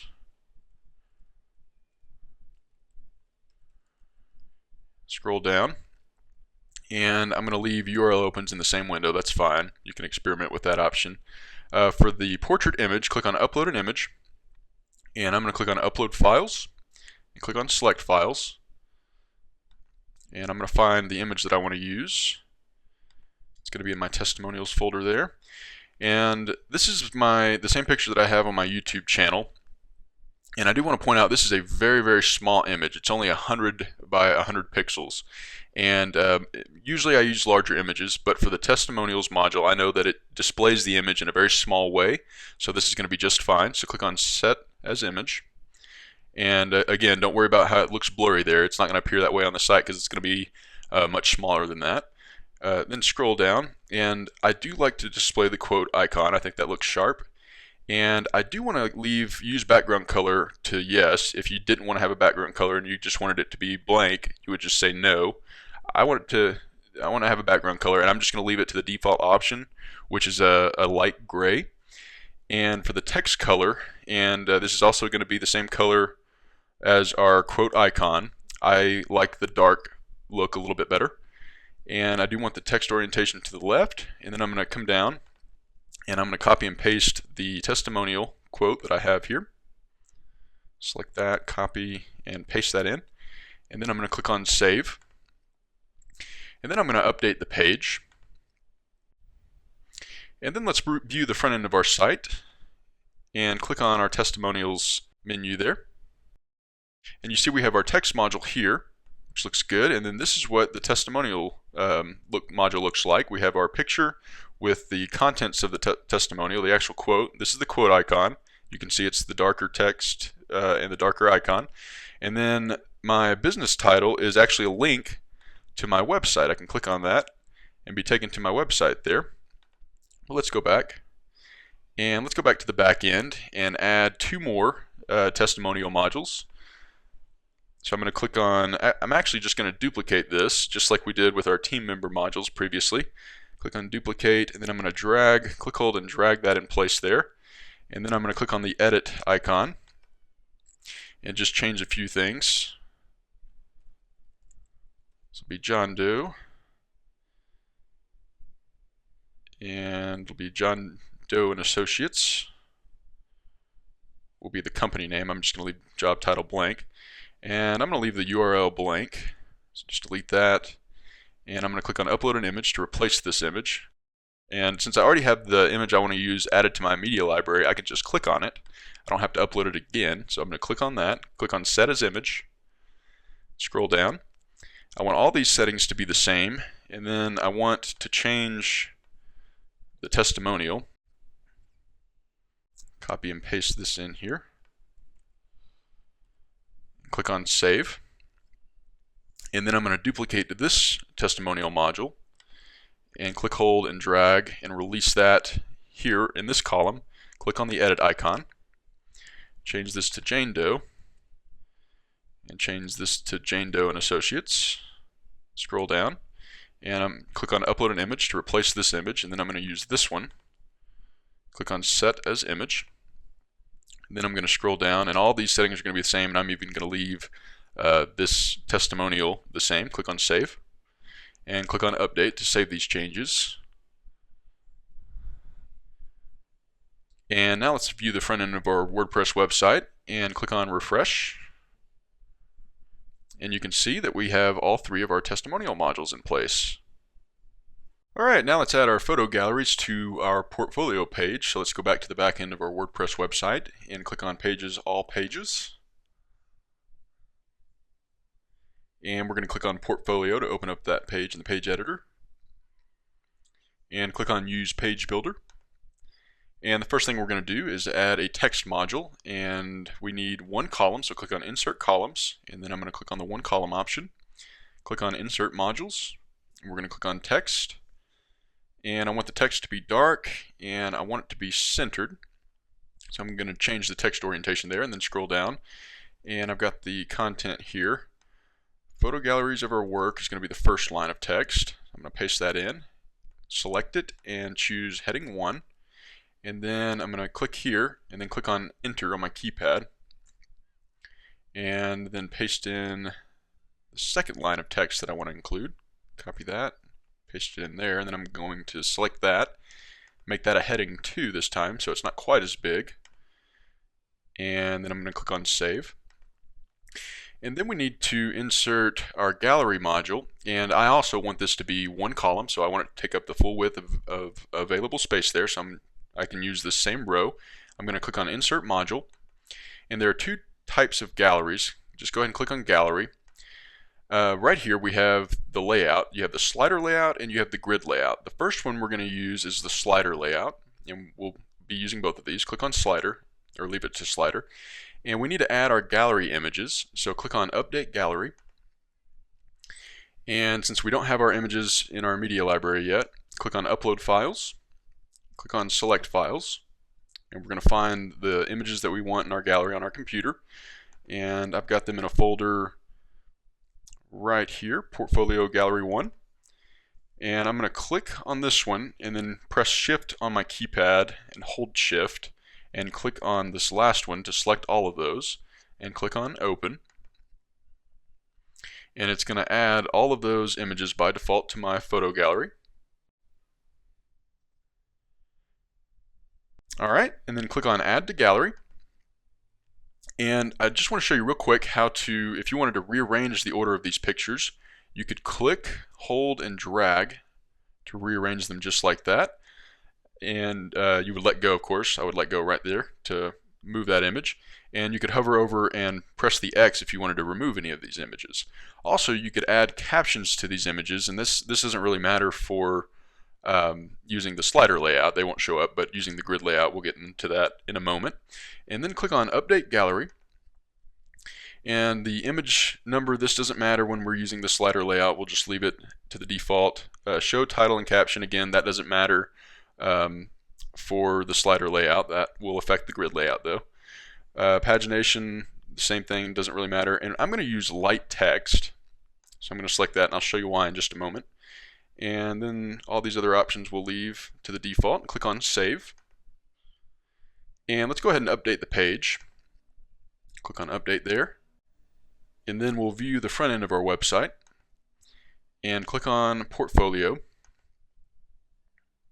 Alright, and you can see we have the title that we put in with the text module, and then if we scroll down, you see that we have our gallery here, and we can use these arrows to navigate to see the different images within the gallery. And the reason we chose light text is because you see here the arrows are white. If we would have chosen dark, they would have been harder to see. So I like the way the light looks. And also, if you're not clicking on the arrows, you can click on the actual image to open this up in a light box and see it just like that, and you can scroll through this way. So pretty cool feature there. Alright, let's go back and let's add our second photo gallery. Let's go back to the page editor. And before I do that, actually, I want to insert a really neat module. It's really simple, but go ahead and click on Insert Modules. It's called a divider module. So I'm going to click on that and then find the divider module and click on divider. And basically what a divider is going to do, it's going to add a thin horizontal line to separate the content on our page. And I just think this is a really easy way to increase the level of professionalism of a website. So what we need to first do is select a color for our line by clicking on Select Color there.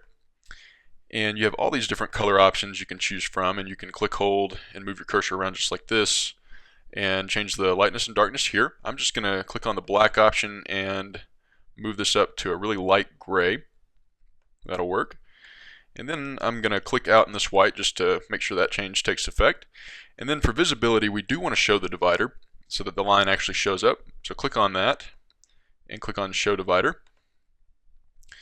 And all these other options we'll just leave to the default settings and click on Save. Alright, and then underneath our divider, let's add another text module. So I'm just going to duplicate the one that we have by clicking on the duplicate icon there. And then I'm going to click on the edit icon next to this, or over this text module to change the text. I'm going to leave these settings the same, scroll down, and I'm going to go ahead and delete this first line. And then click here and then press the delete key to move that up. And then I'm going to change this text to pictures of man-made structures. Paste that in. Select that text, and I'm going to make that a heading 2. Click on that, and then click on Save. And then let's add another module. We're going to add our additional gallery module. Click on Insert Modules, click on Gallery. And this time we are going to be using the grid layout, so I'm going to click on Slider and change that to Grid. And then click on Update Gallery, because we need to add the images to our gallery that we want to use. We're going to click on Upload Files, click on Select Files, and I've got these all in a folder called Portfolio Gallery 2, so I'm going to click on the first one, hold Shift on my keypad and click on the last one to select all of these, click on Open.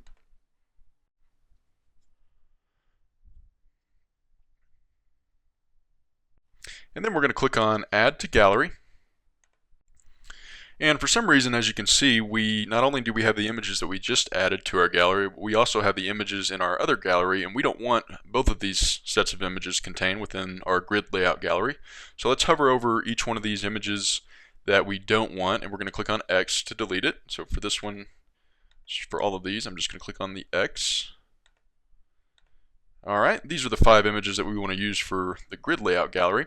And just so you know, if you did need to add additional images to your gallery, you could click on Add to Gallery here, and then you would upload and add those additional images.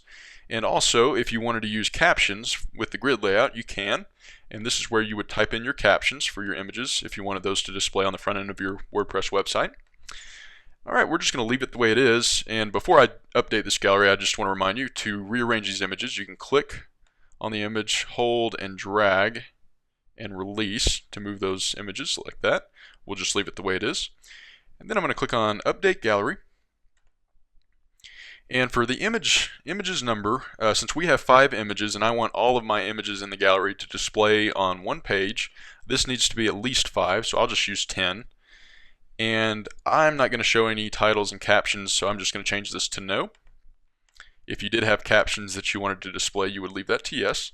Then I'm going to scroll down, and all these other options we'll just leave to the default setting and click on Save. And then let's click on Update to update the page, the portfolio page. Alright, and now if we view the front end of our WordPress website and refresh our portfolio page,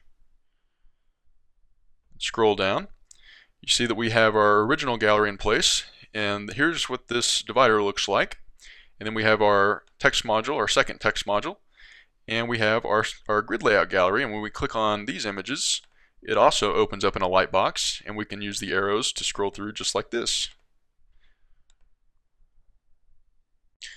Alright, now we're going to create our logo, but before we do that, we first need to determine what color options we have to work with, so we don't have to just stick with this plain orange color. So I'm going to show you several different resources that I like to use when trying to determine a good color scheme. We've already selected the orange color scheme, so this orange color is going to be our base color, and we need to find other colors that go well with this orange color. And to do that, we first need to determine exactly what shade this orange color is. So to do that, I'm going to open a new tab and show you a tool. Let's go ahead and go to google.com.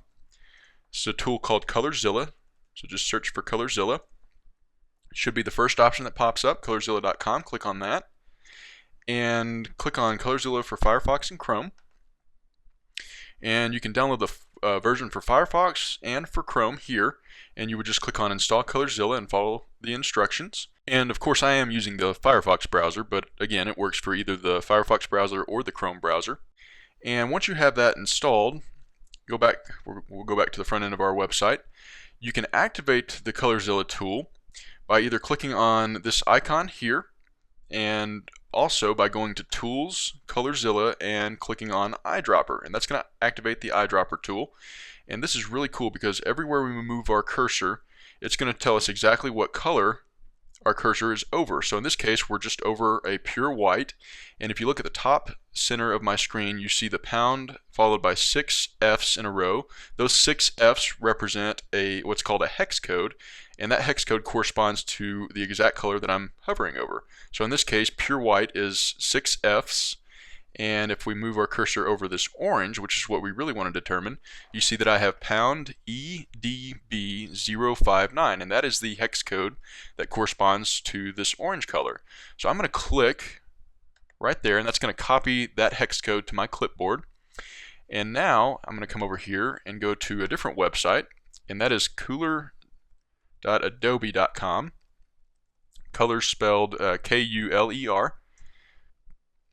Let's go there, and this is a great tool because this uses all the different color theories to determine different colors that are compatible with our base color.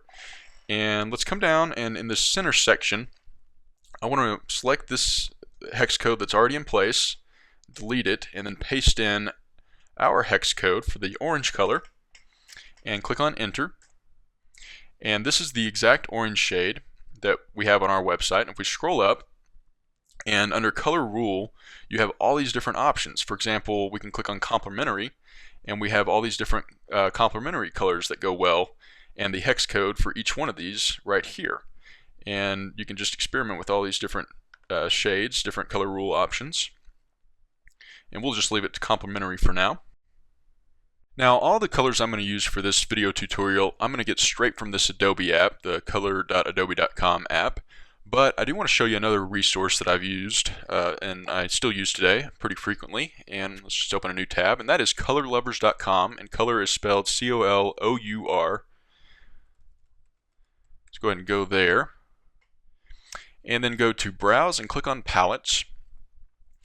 And what you can do here is, this won't quite be an exact science, but we do have a general idea of how our orange looks on our website. So what you could do is find color palettes that other people have created that use a similar orange, and if it looks good, then chances are the colors should be more or less compatible with what your base color is. For example, this one here, that orange is probably definitely a little different than what we have on our website, but this brown would probably work very well with what we have on our site, and these other colors as well.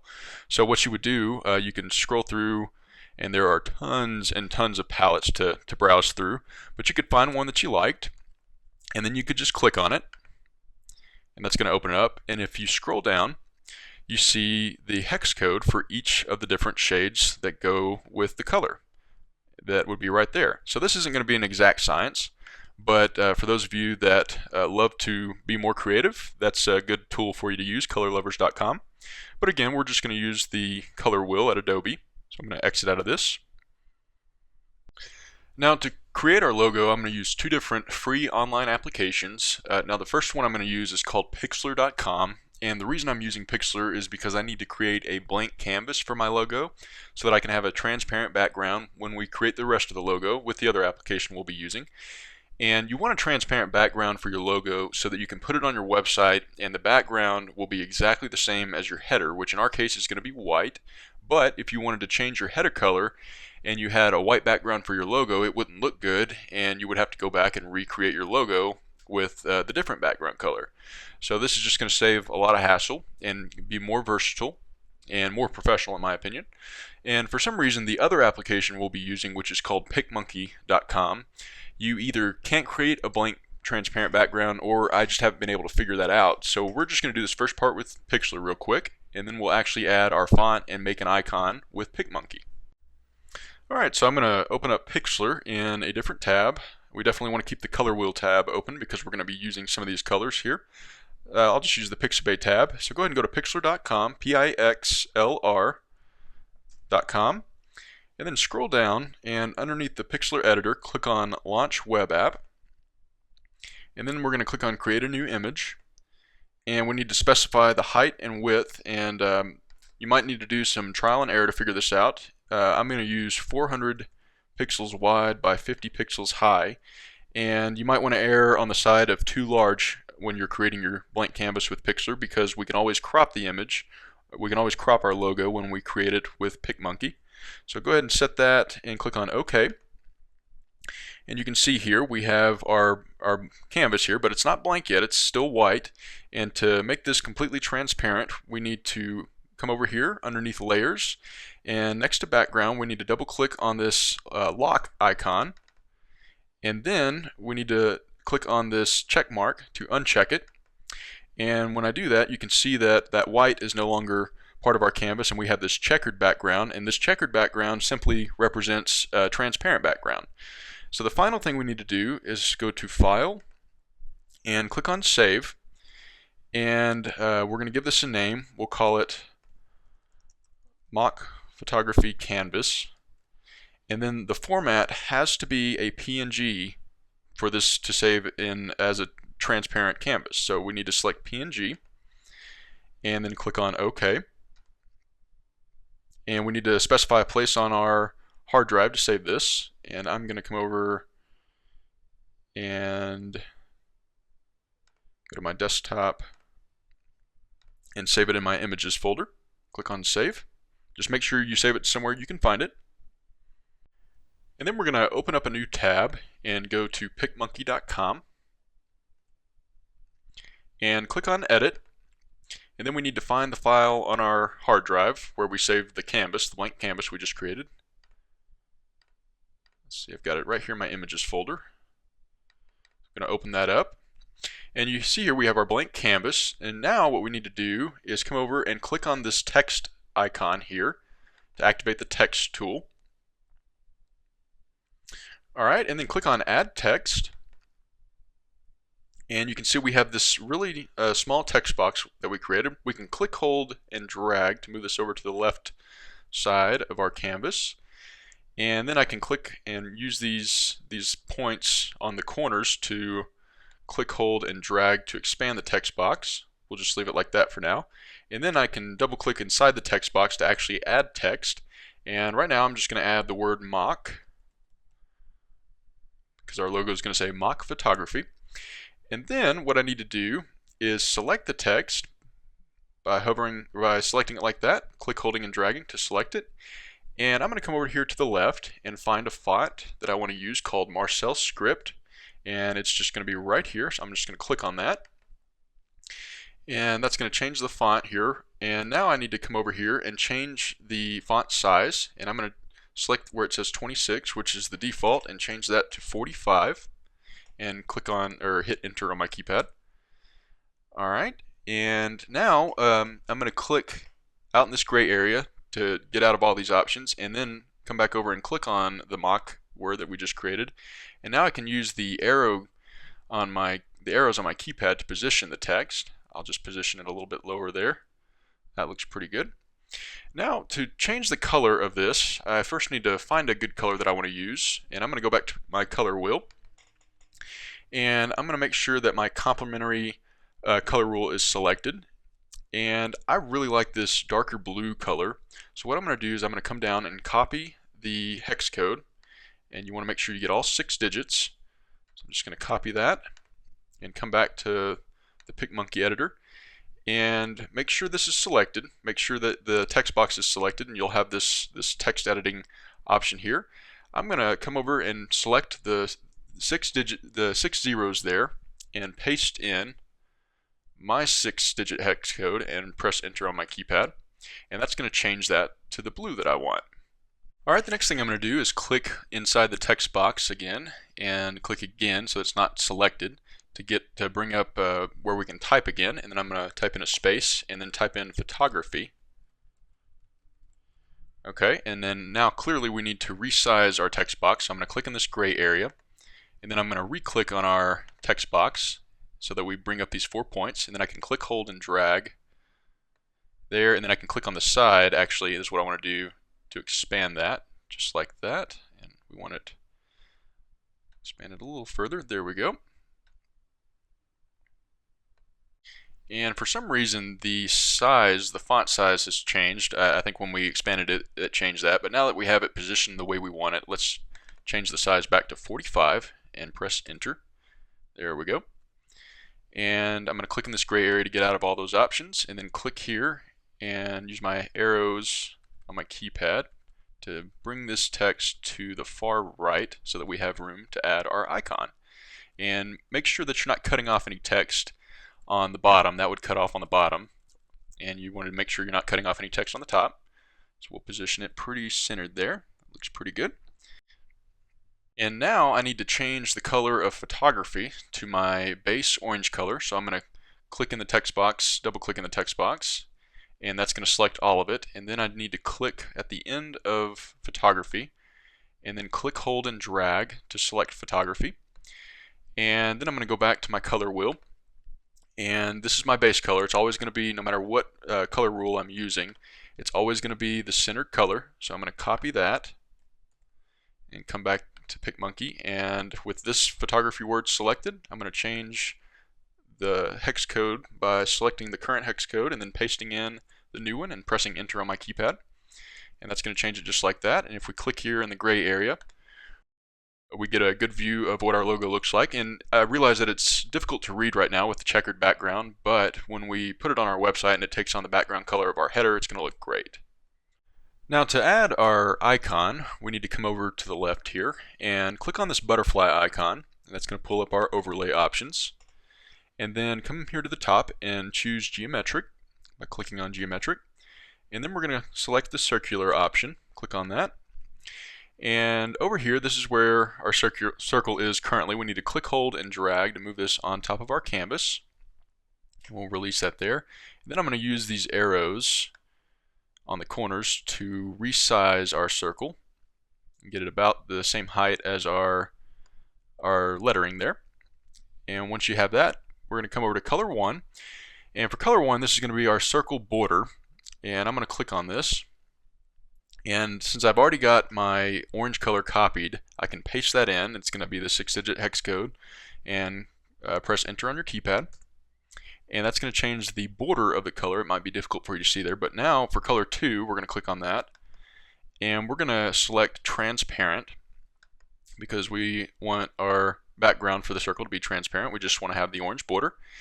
And now to add the M into our circle, we're going to come over and select the text icon and then click on add text.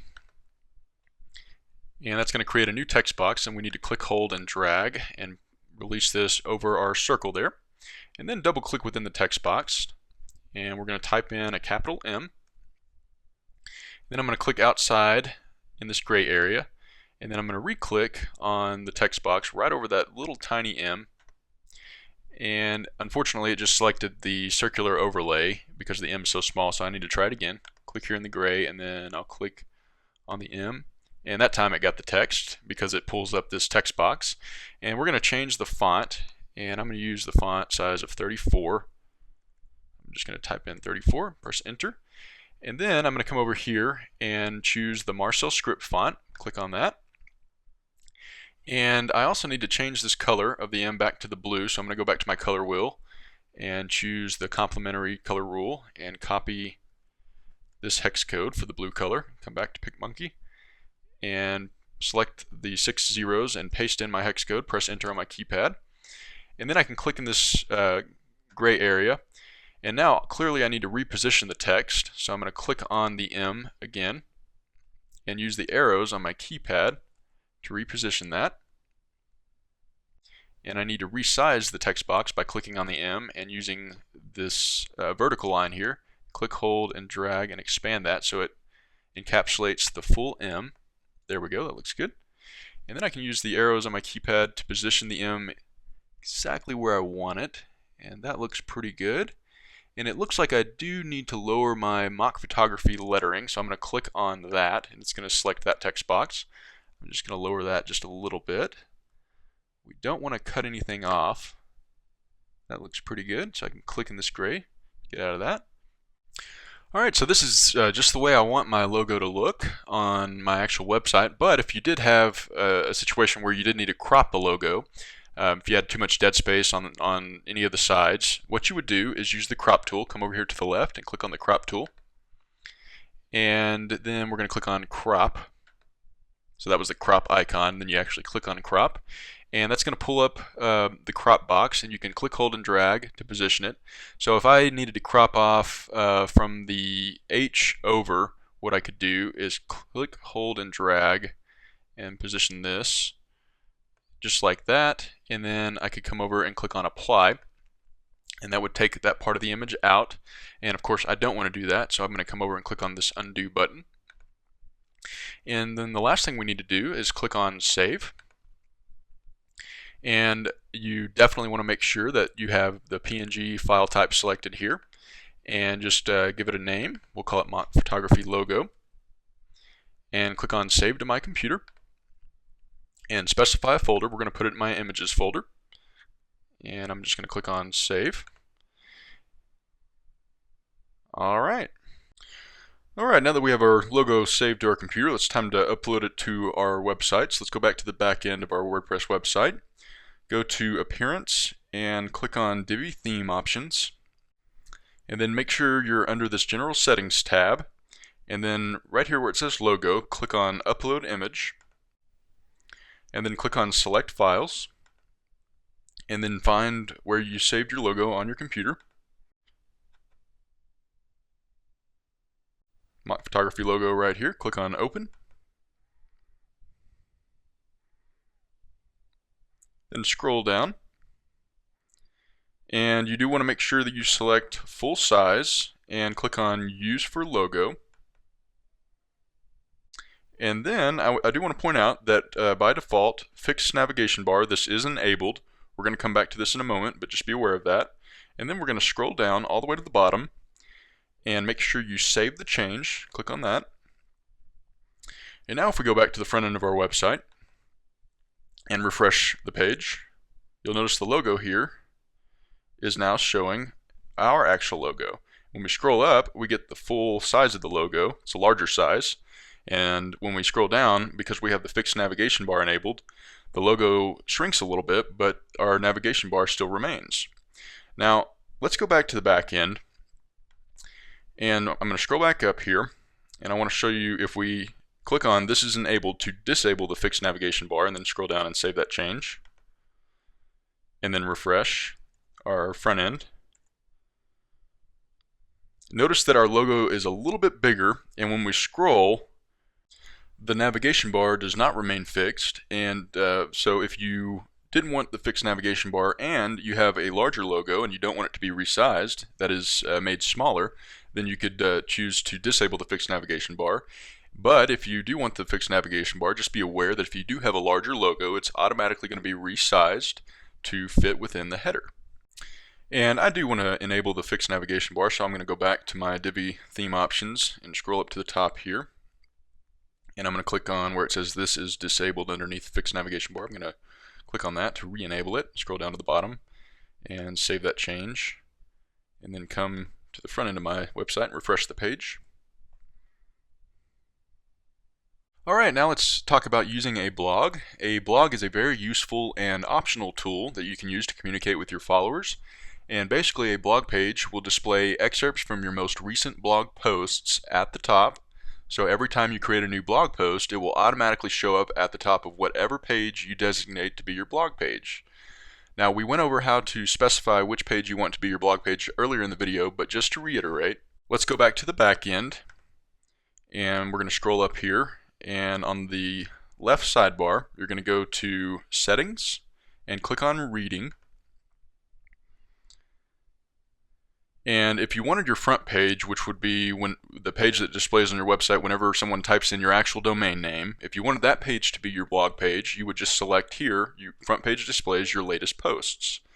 Now, in our case, we want to have our front page display the page that we've designated called Home.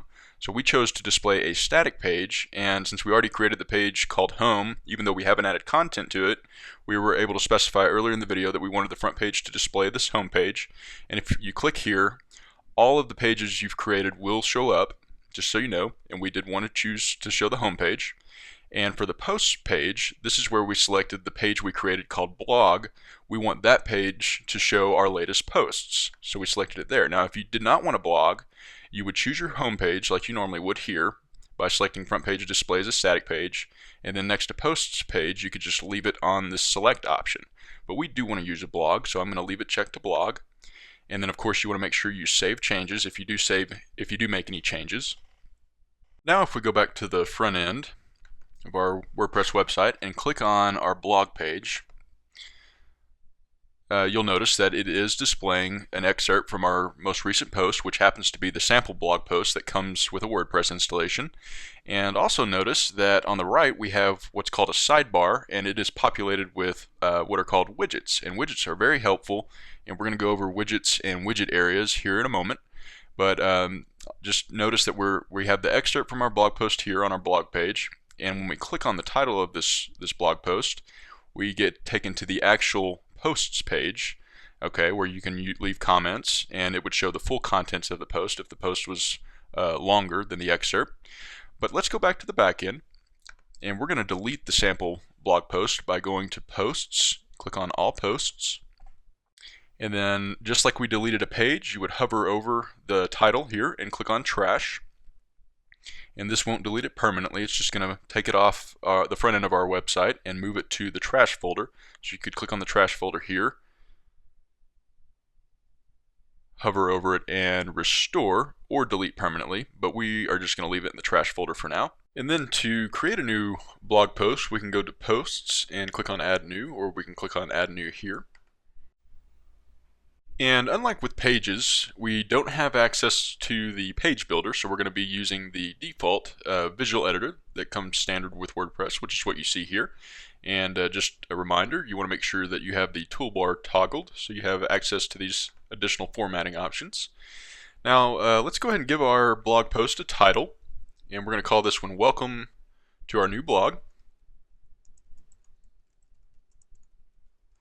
And then I'm going to add some content here by copying and pasting some written content. Paste that in, press enter, and paste it in again, so we have 2 paragraphs. And if I come up here and click right there and press enter and then move up, I can type in additional text and select the text and change that text into a heading. I can make it bold, I can make it italic. I can also this is something I don't think we've gone over. I can turn any text into a link, so you can click on it on the front end of our website and go to another page or any page on the internet. And to do that, you would just select the text, click on this link tool or this link icon, and you would just copy and paste in the URL for where you wanted that to go, or you can link to existing content on your website. So if you have another page you want to link to, you could select that here, and you would just choose add a link. And we'll just link this to our home page, for example. You can click on add link, and then to remove that link, you would just select the text and click on the remove link icon, and that would take care of that. We're going to delete that though for now, and come back up, click there and press the backspace, and then it looks like I need to turn this back into a paragraph. There we go. Alright, and then let's come up here to the top right and click on screen options. And you want to make sure all of these are checked. Let's go ahead and click on this one, and then click on screen options to minimize that. And the reason we're doing that is so that all of these different settings options are showing up on our page here, and then below our visual editor here. And then let's scroll down, and we're going to add a featured image. And basically what a featured image is going to do with our blog posts, it's going to put the image above the contents of our post on the actual post page. And then on the blog page, it's going to put the same image above the excerpt so that the post is identifiable. And to set a featured image, click on Set Featured Image. And instead of uploading a new image, I'm just going to select one that I already have in my media library. I'm going to click on this one, and I'm going to click on Set Featured Image. And you'll see exactly what this looks like when we view the front end, of course. Then let's scroll up. And one of the very useful components of using a blog post is that you can divide your posts into categories, which makes it really easy for your users to be able to navigate and view the content that they really want to read. We're just going to leave this in the uncategorized category for now. And let's scroll up, and let's go ahead and publish this post. Click on Publish. And then let's go and view the front end of our website. And I'm going to click on my blog page to get taken to my blog page. And you can see that our blog page is now showing the featured image that we set up, and it's showing the title of our only blog post, and it's showing an excerpt, which by default is going to be the first several characters of the post. And if we click on the title or the featured image, we get taken to the actual post page where we have the full contents of the post. So you see both paragraphs there. Now let's go back, and I want to show you how to use the visual editor to add images within the contents of your post. So let's go back to the back end. And let's say I want to put an image next to the second paragraph. I'm going to click right there to get my cursor at the far left of this paragraph. And then I'm going to click on Add Media. And I'm just going to use this image right here, so I'm going to select it. And then we have several different options here. If we scroll down, for the alignment, I want it to be to the far left of that paragraph, and I want the paragraph to wrap around the image so it looks nice and professional. So for the alignment, I'm going to say left. And then for link to, we could make the image a link, where if you were on the front end of the website and you wanted to click on the image and be taken somewhere, you could select a link, and you could do a custom URL if you wanted to do that. You could link to the actual image. We're just going to say no. We don't want it to link anywhere. And then let's choose a size. For the size of the image, full size would be much too large. We're going to use, you can experiment with this, but I'm going to use the medium 300 by 199 option there. And then I'm going to click on Insert into Post. And then click on Update. And just so you know, before we view this on our front end, you can click on this image and you can make changes to the settings by clicking on this icon, or you can remove the image by clicking on this icon. But we'll leave the image, and let's go back and view the front end, and we'll refresh the blog post. And if we scroll down, you see we have this image showing up on the left of this paragraph. Now let's go back to the back end of our website, and let's go to Posts and click on Add New. And in this post, we're gonna add a YouTube video. Let's first give it a title. We'll call it Landscape Photography Skills. And then all you have to do to add a YouTube video using WordPress is click in within the content area here within the visual editor. And we're going to open up YouTube in a different tab. I'll use the Pixlr tab since we don't need that anymore. Let's go to youtube.com. And I'm just going to search for landscape photography. Then I'm going to scroll down, and I'm going to use this video. So I'm going to click on it, and then I'm going to click to pause the video. And then I'm going to grab the URL by clicking up here and copy that and come back to the back end of my site, and I'm going to paste that in there. And then to add content beneath the video, I'm going to scroll down and I'm going to click right here. When I do that, you can see my cursor's showing up here on the right, but as soon as we start typing, it moves to the far left. So I'm just going to replace this with some content that I already have here. Copy this, paste that in there, and then I'm going to press enter and paste this in again, enter and paste it in again. So we have 3 paragraphs. And then I'm going to scroll down, and you could set a featured image just like we did with the last blog post. But what I want to do is come up here to the top, and underneath format, I want to change this from the standard blog post format to the video post format. And what this is going to do, instead of using a featured image and having that featured image display as the thumbnail on my blog post page, it's going to actually use the video as the thumbnail. So let's go ahead and publish this. Actually, before we do that, let's add a category. And instead of putting this in the uncategorized category, I'm going to click on Add New Category, and I'm going to call this Video.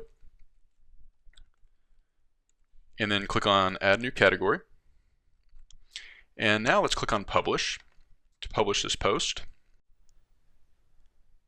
And if we view the front end of our WordPress website and scroll up and click on Blog, you see that we now have our video post showing up, and here's the thumbnail is the video, and we could actually watch this video right from this screen by clicking on play, and we can click on the title of the video or of the blog post to be taken to the actual post page where we have the video and all 3 paragraphs.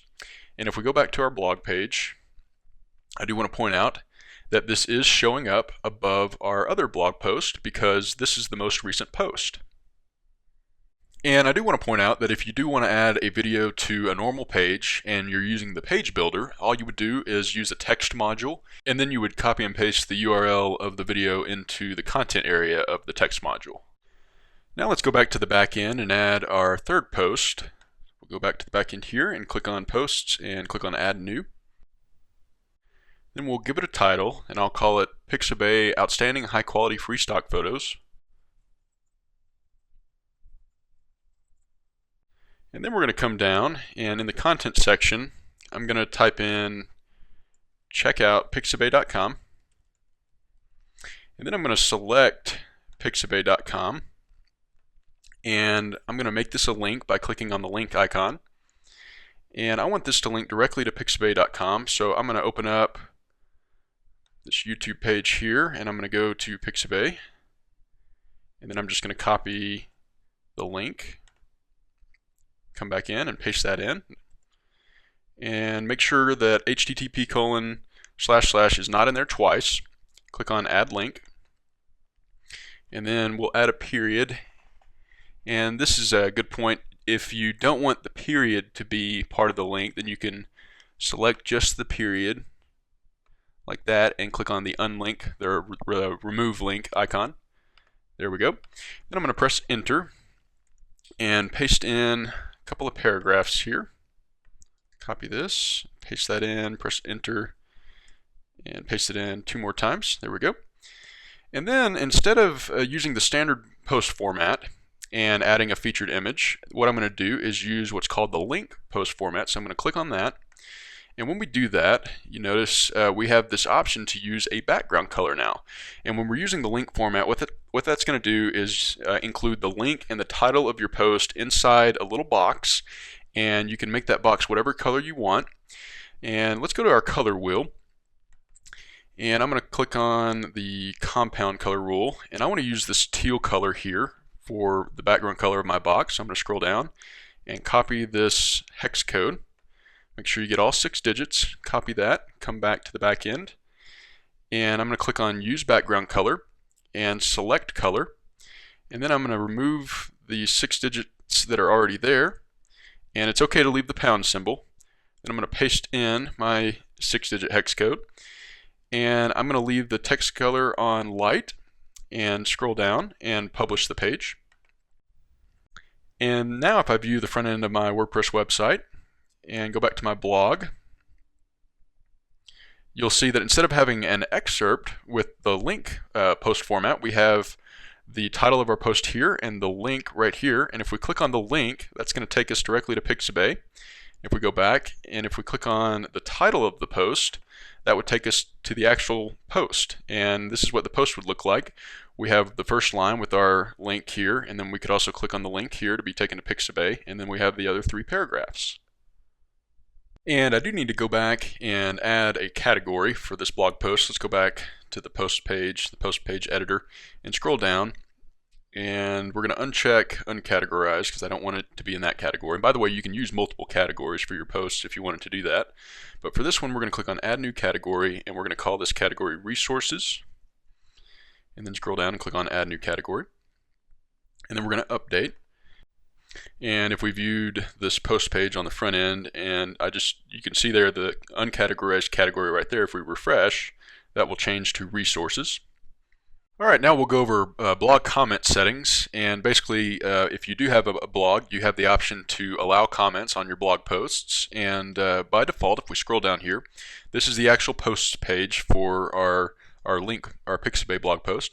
If we scroll down, you'll see that comments are disabled. There's no place for people to leave comments. And comments are controlled in 2 places. The first place, let's go back to the back end, and let's go to settings and click on discussion. This is the first place comments are controlled. If we look at this option at the top here, where it says allow people to post comments on new articles, that is unchecked by default. However, if you read below, these settings may be overridden for individual articles, which means that for each individual post, we can override the default setting, which in this case is to not allow comments on new articles. And we'll just leave this setting.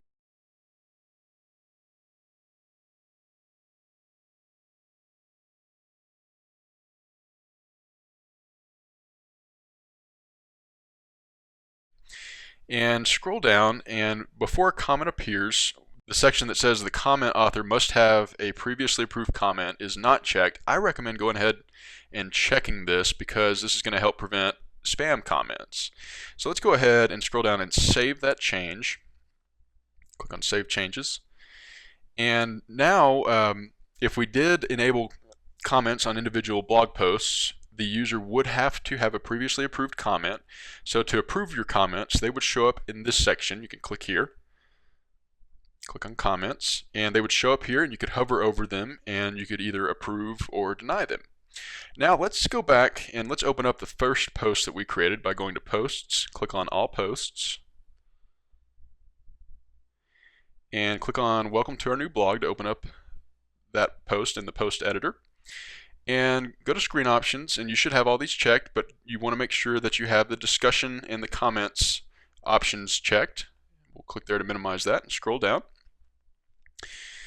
And right here, if you wanted to override the setting that we have, the default setting to not allow comments, we could click on allow comments, check that box, and then scroll up, and we can update this post by clicking on update there. And now if we view the front end of our WordPress website and go back to our blog, click on blog on the menu and scroll down, and we'll click on the title of our first post, welcome to our new blog, and scroll down. You can see that we now have the option for people to leave comments. And I do want to just point out that because I'm logged into the back end of my website, it's already got my information. However, if it was a normal user that was not logged in, they would have a place to leave their name and their email address, and then they would have the comment box there. Alright, now let's talk about widgets and widget areas. Most WordPress themes typically have a pretty standard layout that consists of a content area and one or more sidebars. And with the Divi theme, we've been using the page builder to have complete control over the layouts on individual pages. But as you can see on our blog page, we have the Divi standard layout, which is a content section, which is what you see here.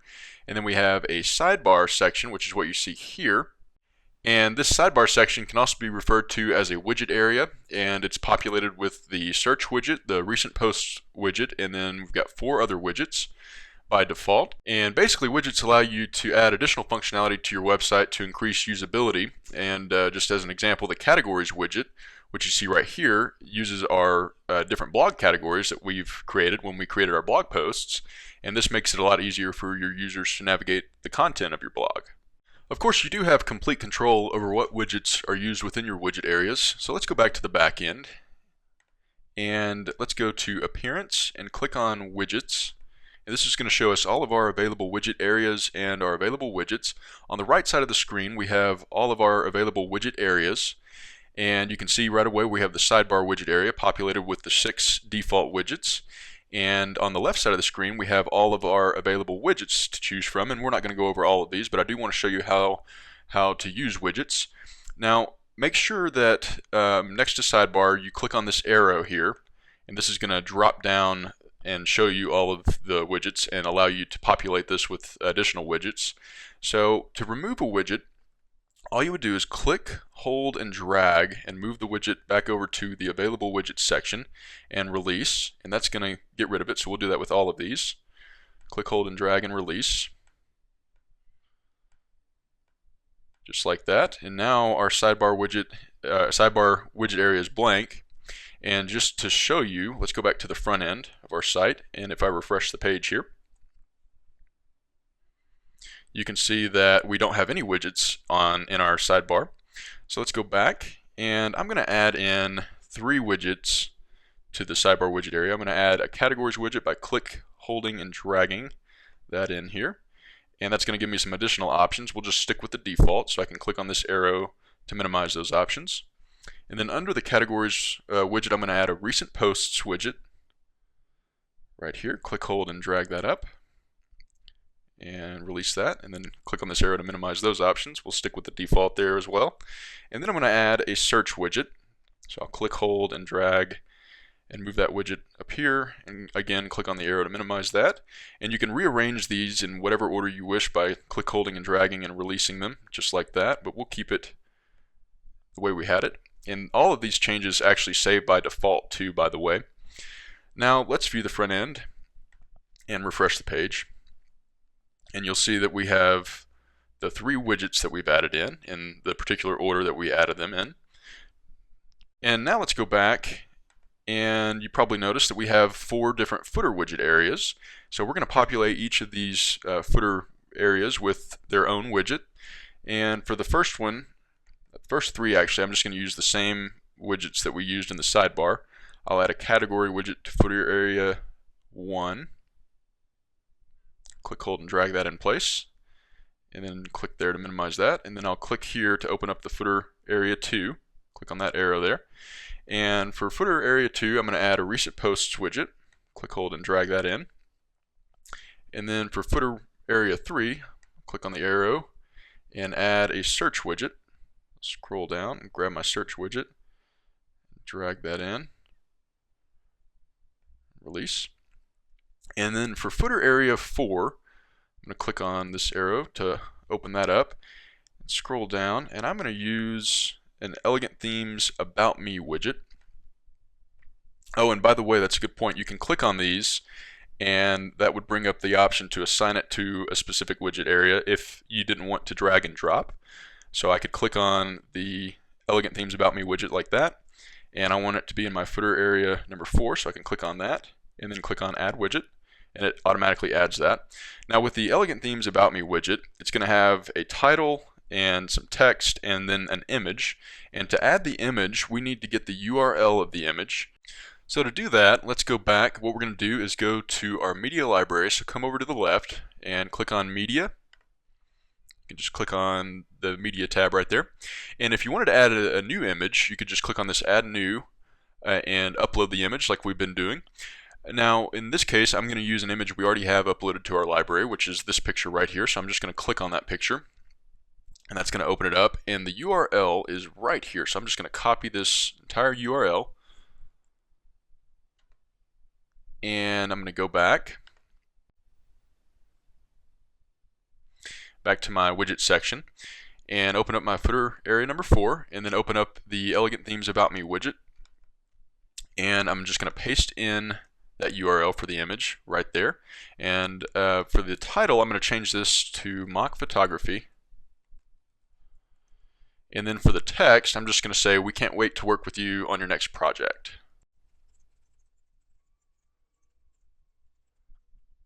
And then I'm going to click on Save. And we do need to save the widgets if we make changes to the widgets directly.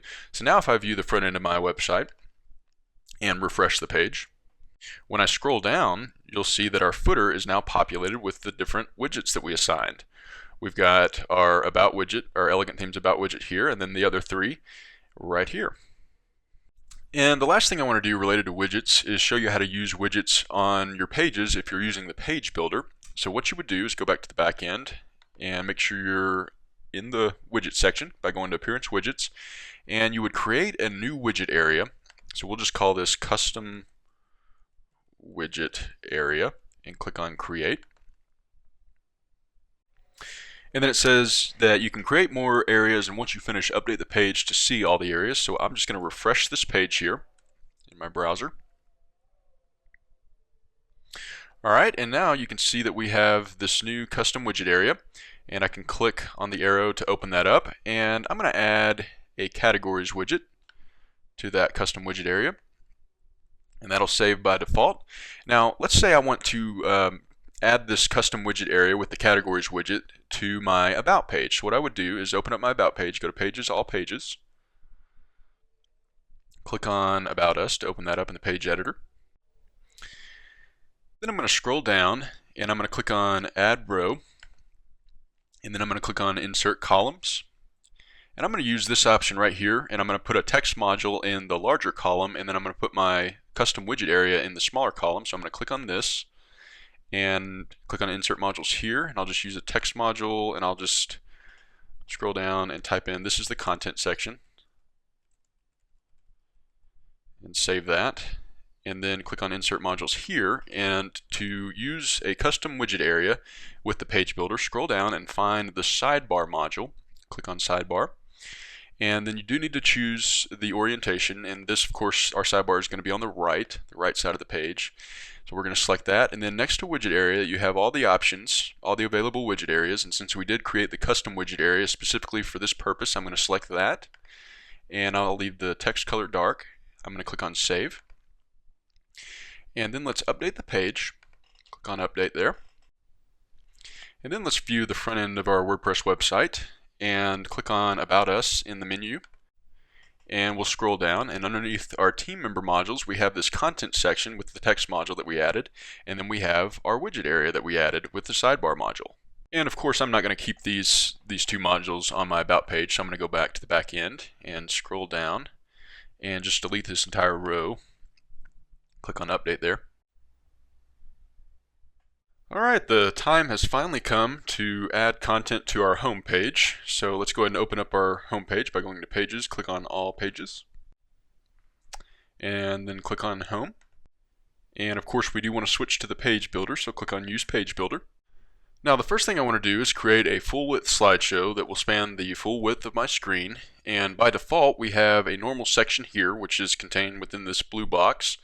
And if we wanted to add a normal slideshow that did not span the full width of the screen, what you could do is click on Insert Columns, and we would select one column. Then you could insert modules and choose the slider module right there. But since we do want the full width slider to be in place, I'm going to have to add a full width section. So I'm going to click on Add Full Width Section. And you would need to do this for any of the full width modules. And we're going to go ahead and delete this default normal section by clicking on the X there.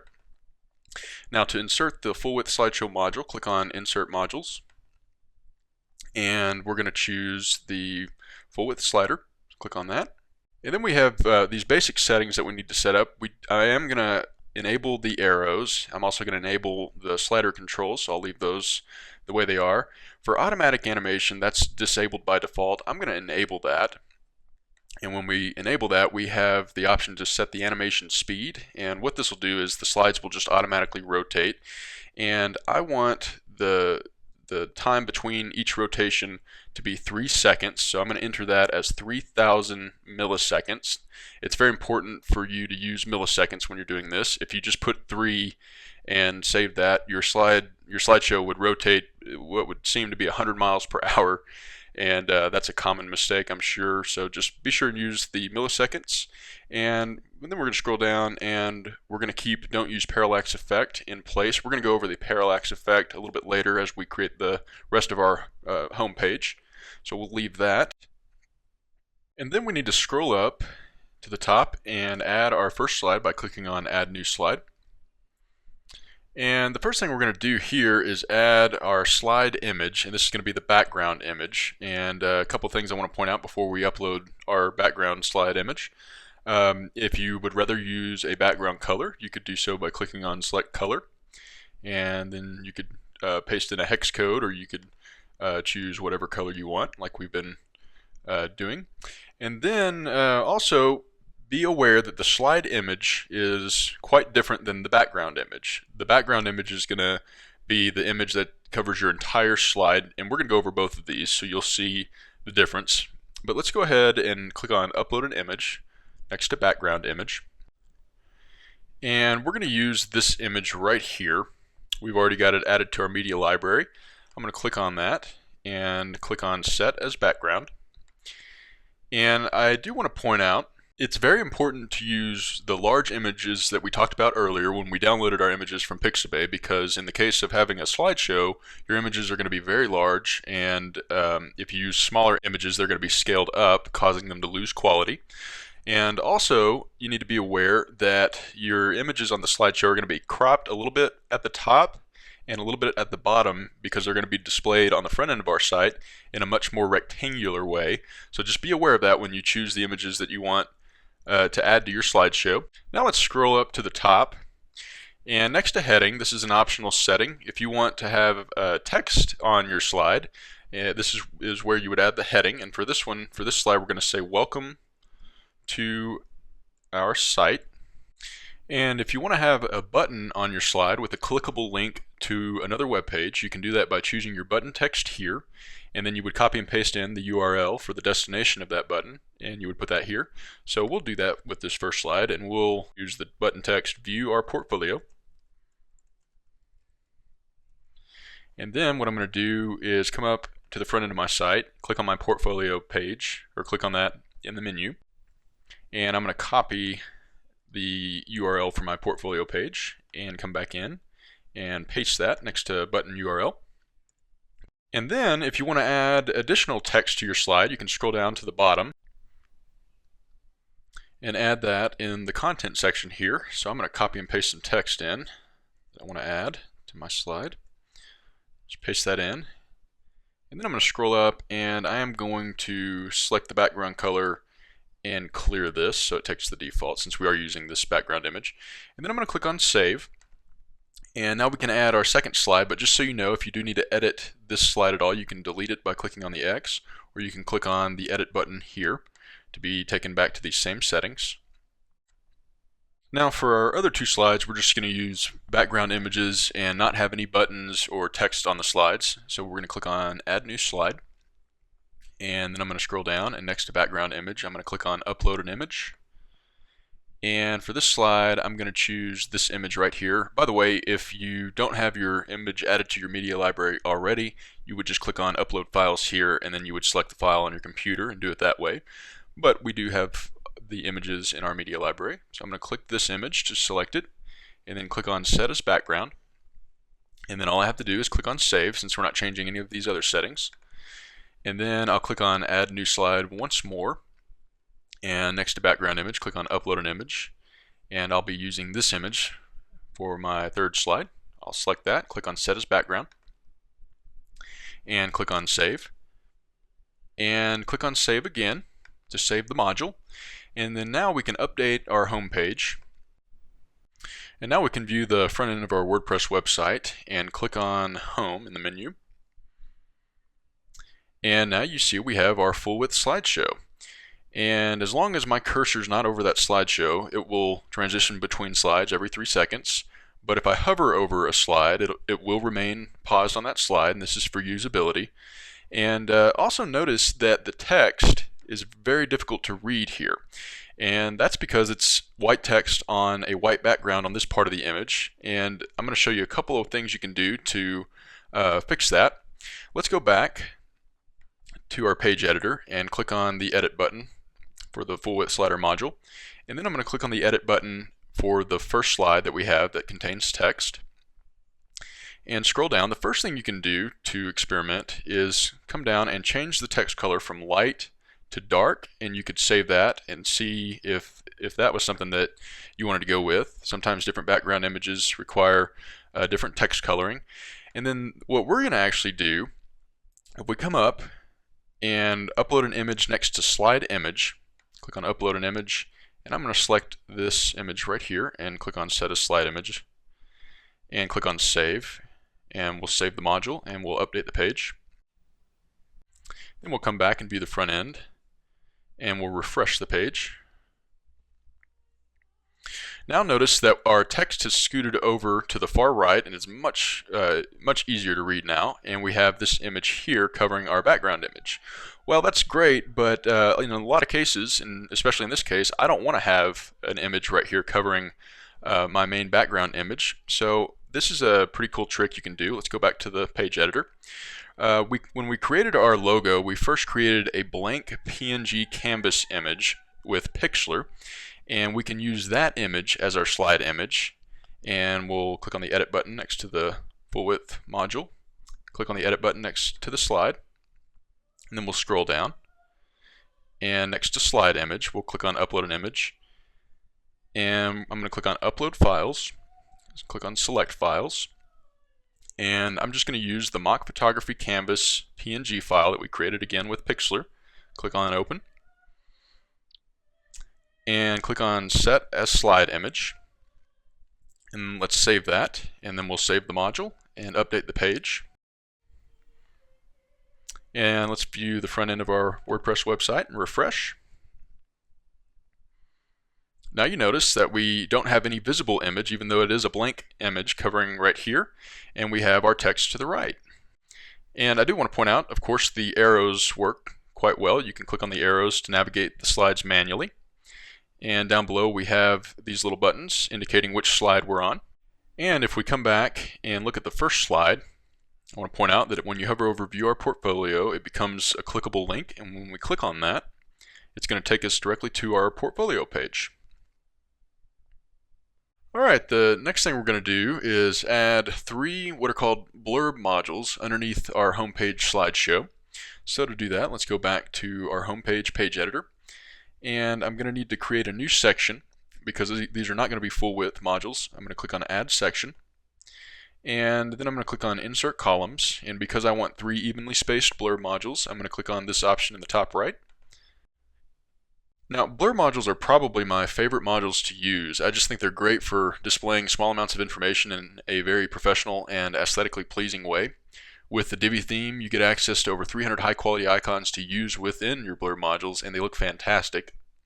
Alright, and the first blur module I'm going to insert is going to be for my frequently asked questions page. So I'm going to click on Insert Modules and click on the blur module. And I'm going to give this a title, which is going to be Have a Question with a question mark. And we do want our blur to be clickable so our users can be taken to our frequently asked questions page. So I'm going to go back to the front end of our site, click on the FAQ page in the menu, and then I'm going to copy the URL. Come back in and paste that in there, and we'll leave URL opens in the same window. We'll leave that and scroll down, and the next thing we need to determine is whether or not we want to use an icon. And just so you know, if you choose not to use an icon, you do have the option to upload your own image or icon if you would want to go that route. We will use an icon, so I'm going to click on that and select yes. Then I'm going to scroll down, and we have all these different icons to choose from. Like I mentioned, there's over 300 really high quality icons to choose from, and you can just browse through these. And by the way, if you're having trouble scrolling through these icons like I'm doing right there, what I've found is you can click on within the icon area and then be able to scroll down like that. Or sometimes you might have to click within the icon area, then click out of the icon area, and then back in the icon area, and then you can use the arrows on your keypad to scroll through the icons, just so you know. Alright, now the icon I'm going to use is going to be this one right here, so I'm going to click on that, and then I'm going to scroll down, and we're going to choose an icon color. And for all of the icon colors, I'm going to be using my color palette. So I'm going to click on my color wheel tab here, and I'm going to go back and select the complementary color rule. And I want to use this blue, so I'm going to copy and paste the hex code. Copy that, come back to the back end, and click on Select Color. And right here, I'm going to replace this with my hex code. Alright, and then scroll down. And you do have the option to circle your icon, and if you did want to circle it, if we change that to yes, then you would have an option to select the circle color, and that would be the same with the border. But we're going to say no, we don't want it to be circled, and therefore we don't have a circle border. And then for the image icon placement, we have two options, the top or the left. If you select the top, your icon will be much larger than if you select the left option. You can experiment with that, and we'll actually be using both ways for our homepage. For this one, I'm going to select the top. And for image icon animation, you can experiment with that. In fact, we will as soon as we get all three of our blur modules in place here. But for now, I'm going to say no animation. And for text color, we'll leave that dark. And I do want to leave the orientation of our text centered.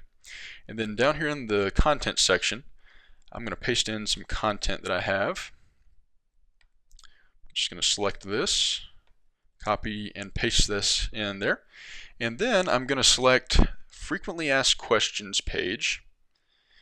Select that and click on the link icon to make this a link. And I can link to existing content since this is already a page on my site. I can scroll down and click on my Frequently Asked Questions page. Click on Add Link. And I'm going to also highlight Contact Us and make that a link to our contact page. So I'm going to click there and click on the Contact Us page down below and click on Add Link. And then I'm going to click on Save. And let's go ahead and update the page. And let's view the front end of our website. Go back to our home page by clicking on our logo there. And scroll down, and you'll see that we have our first blurb. And the icon appears at the top like we specified.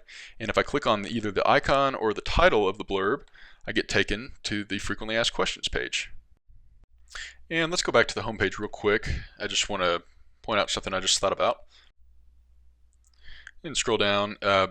Just so you know, we did select to not circle this icon, but the icon itself has a circle around it. So if we would have selected to circle it, we would have another circle around it. So I just want to clarify that. All right, now let's go back to the back end. And what we're going to do is put in our next blur module. And what we can do to make this easier is just click on the duplicate button here, and then hold and drag this module in place right there. And then I can click on the edit button here, to pull up these settings, and we're going to change some of these. The text, of course, will change. For this title, I'm going to say "See Our Work." I'll type that out. And the URL for this page is going to be for our portfolio page. So I'm going to go back to the front end of our website, click on portfolio page, and copy and paste that link in. And we'll scroll down. We do want to use an icon. And I'm going to find the camera icon that I want to use here. Click on that. And then we'll scroll down. And for the icon color, I'm going to use a different color on my color wheel. So I'm going to click on my color wheel tab, scroll up, and change the color rule. Let's try compound. Yeah, this is the one I want to use. I want to use this teal color. So I'm going to copy this hex code. Make sure you get all 6 digits. Go back to the back end. And we'll click on select color. And we'll select what's there and replace it with our hex code. Then we'll scroll down. And we don't want to circle the icon. We want the icon on top. And we don't want animation for the moment. And the last thing we're going to change is just the content. So I'm going to select that and delete it and replace it with this content here. Copy and paste that in. And then I'm going to select portfolio and make that a link by clicking on the link icon. And I'm going to link to existing content, and that's going to be my portfolio page. So I can click on that and click on add link. And just remember, by the way, you can always put in a custom URL. It just happens that we have the portfolio page and it puts in the URL for us. Click on add link and we'll click on save. And then we're going to duplicate this once more by clicking on the duplicate button here. And then we'll click, hold, and drag and move this to our third column and release. And then we'll click on the edit icon to change these settings. And for the title, I'm going to say request a free quote. And for the URL, we'll replace this with a link to our contact page. So I'll click on our contact page in the menu. And then I'll copy and paste the URL, copy that and paste it in. And we'll scroll down. And for the icon, I'm going to come over and scroll up a little bit. And I'm going to use this icon here, so I'm going to click on that. And we're going to scroll down. And I'm going to click on select color, and the color I want to use, I'm going to go back to my color wheel, I'm going to use this light blue here, so I'm going to copy this hex code, come over and paste it in here. Then I'll scroll down, and all these other settings will leave the same, and then we'll change the content, of course. I'll select that and copy and paste some content that I have here. Copy that, paste it in. And then I'm going to make get in touch with us. I'm going to select that text and make that a link to my contact page. Click on the link icon, and this will go to our contact us page, and then click add link. Then we'll click on save, and then we'll click on update to update our page. And now if we view the front end of our WordPress website and go back to our home page by clicking on the logo and then scrolling down, you see we have all 3 modules in place, and they look pretty good. And real quick, I just want to show you how to use the animations. Let's go back to the back end and scroll down, and we'll click on the edit button here and scroll down to the animation option. And we'll change this from no animation, and for this one we'll use left to right. Click on save, and we'll click on the edit icon for the second blurb. We'll scroll down, and I'm going to use from top to bottom. Click on save, and for the third one, click on the edit button. We'll scroll down and use from right to left. Click on save, and now if we update the page and view the front end of our site and refresh the page, you can see that they animate in. And if we go back to the top and refresh the page and scroll down, they would animate in as we're scrolling down. So that's a pretty cool feature to use if you choose to. But I'm going to go back real quick and get that back to the way it was with no animation. Alright, now that I've got it back the way it was, where these icons don't have any animation, the last thing I want to do with this section is add a divider module. So let's go back to the back end, and I'm going to scroll down, and then I need to add a new row. Click on add row, and I'm going to click on insert columns. And the reason I need to add a new row is because I want just a 1-column row, so I'm going to click on the 1-column option, and then I'm going to click on insert modules and find the divider module. Click on that. And for the color, I'm going to use our base orange color, so I'm going to go back to my color wheel, and that's always going to be the center option. So I'm going to select the hex code, copy that, come back and click on select color and paste that in there, and then scroll down and change visibility to show divider. Click on show divider, and then we'll click on save, and then just update the page, and then let's view the front end real quick and refresh. Alright, now we have a nice looking divider, and again I just think this looks really professional with these icons and using a divider like that, as subtle as it is. The next thing I'm going to do is add a call to action module underneath our divider here, and I want it to include a testimonial and a link to our testimonials page, and I want the whole section to have a dark brown color that's directly from our color palette. So to do that, let's go back, scroll down, and I need to add a new section because I want this section and this section alone to have that dark brown background color. So I'm going to click on add section, and before we change the background color of the section, we'll insert the column, and we want to use one column for this module. So I'm going to click on the one column option, then click on insert modules, and we're going to use the call to action module, so click on that. And for the title, I'm just going to call this testimonials, and for the button URL, we'll go to the front end of our site, click on our testimonials page, and copy and paste that link in. And for the button text, I'm going to say view other testimonials, and we'll scroll down. And for this module, we're not going to use a background color, so we're going to say no, and we'll scroll down. And I do want to use light text because light text is going to look good on a dark brown background. Then we'll leave text orientation centered, and we'll scroll down, and I'm going to copy and paste in this testimonial that I have. Copy that, paste it in here in the content section. Then we'll click on save. And then remember to change the background color of a section. You can click on the section edit button, so we'll do that here. And for the background color, we'll click on select color, and we'll go to our color palette, or color wheel, and we'll change the color rule to monochromatic. And this is the brown color that I want to use, so I'm going to scroll down and copy the 6-digit hex code, come back in, and we'll paste this in there. And you do want to make sure that you have transparent background color turned off so that this background color takes effect. And we'll click on save. We'll scroll up and update the page to save the changes to the page. And now let's view the front end of our WordPress website, and we can click on the home tab in the menu.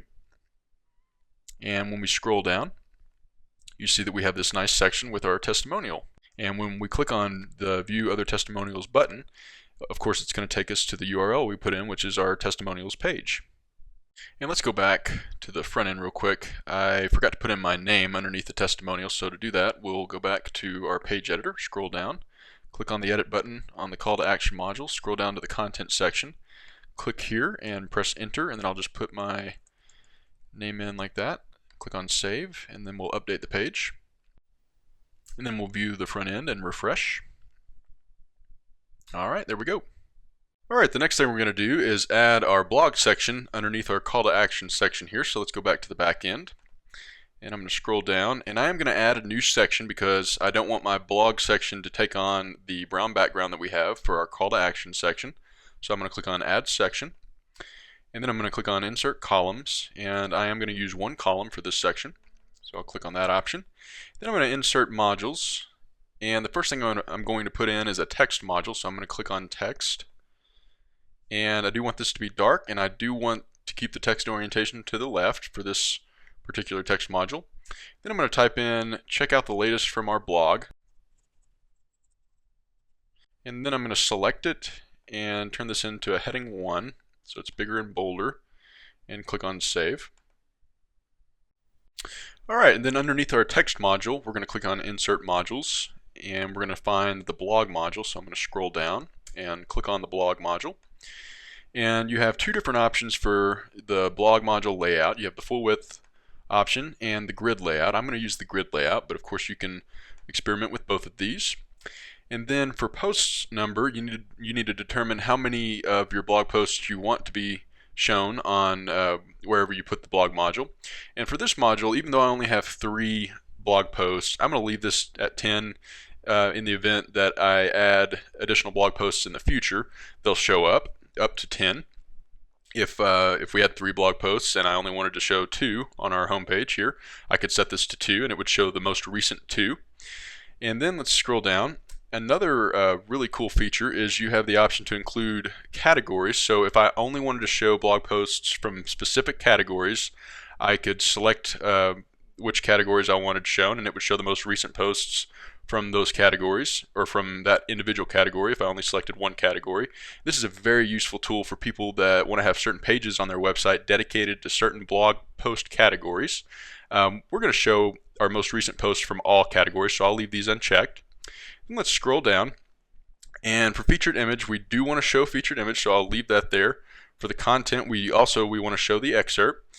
And for the read more button, I'm going to turn this on, and I'm going to scroll down, and all these other settings we're going to leave to the default, and go ahead and click on save. And let's scroll up, update the page. And then if we view the front end of our WordPress website and refresh, scroll down, you see that we have this nice looking grid layout with our most recent blog posts from all categories. And by the way, you probably noticed that our link post is showing up like this with the teal background, and our video post is showing up with the YouTube video as the thumbnail. And then we have our standard post format here showing the normal featured image as the thumbnail. And this is the read more button, by the way. So we can click on these to be taken to the actual blog post page. Let's go back, and the next thing I want to do is underneath my blog section, I want to add a new section with its own background image, and I want to have 2 columns. One of those columns is going to be an image, and then the other column is going to be a series of blurb modules. So let's go back to the back end, to our page editor. And because this section is going to have its own background image, I'm going to need to add a new section. So click on Add Section, and I'll scroll down, and I'll insert my columns. And I do want this option with 2 equally spaced columns. Click on that. And then I'll click on Insert Modules to insert my image module. And we'll click on the image module there. Then we'll upload an image. And since we already have this image uploaded to our media library, I can select it here. This is the one I want to use. Click on Set as Image. Then let's scroll down, and you do have the option to open this image up in a lightbox when clicked. I'm going to keep the default setting there and not enable that. Then if you wanted the image to be a link to another page, you could paste in the link to the destination there. We will not make this a link. And let's scroll down, and we're going to turn off this animation option. Click on No Animation. And all these other options we'll leave to the default, and click on Save. And something I want to point out about the image module, basically your images will be resized to fit within the column. So for this example, since we have 2 equally spaced columns, our image will be resized and take up half the width of our content section. And let's go ahead and add our background image. So to do that, let's click on the Edit button for the section, which is this icon right here. And we're going to click on Upload an Image. And I need to upload this file, so I'm going to click on Upload Files and click on Select Files. And I've got this saved to my computer right here. And by the way, I got this image, I'm going to click on Open. I got this image from Pixabay, and I found it by searching for textured background. And I just had to browse a page or two to find this. Then I'm going to click on Set as Background. And then let's scroll down and make sure transparent background color is off. We'll scroll down, and I want to draw your attention to the parallax effect. By default, the option to not use the parallax effect is in place, so we're going to keep that. I'm going to click on Save. And let's scroll up and let's update the page. And then let's view the front end of our website and refresh. And scroll down. And here we have our new section with our image that's taking up 1/2 of the content section, since we have a 2-column option.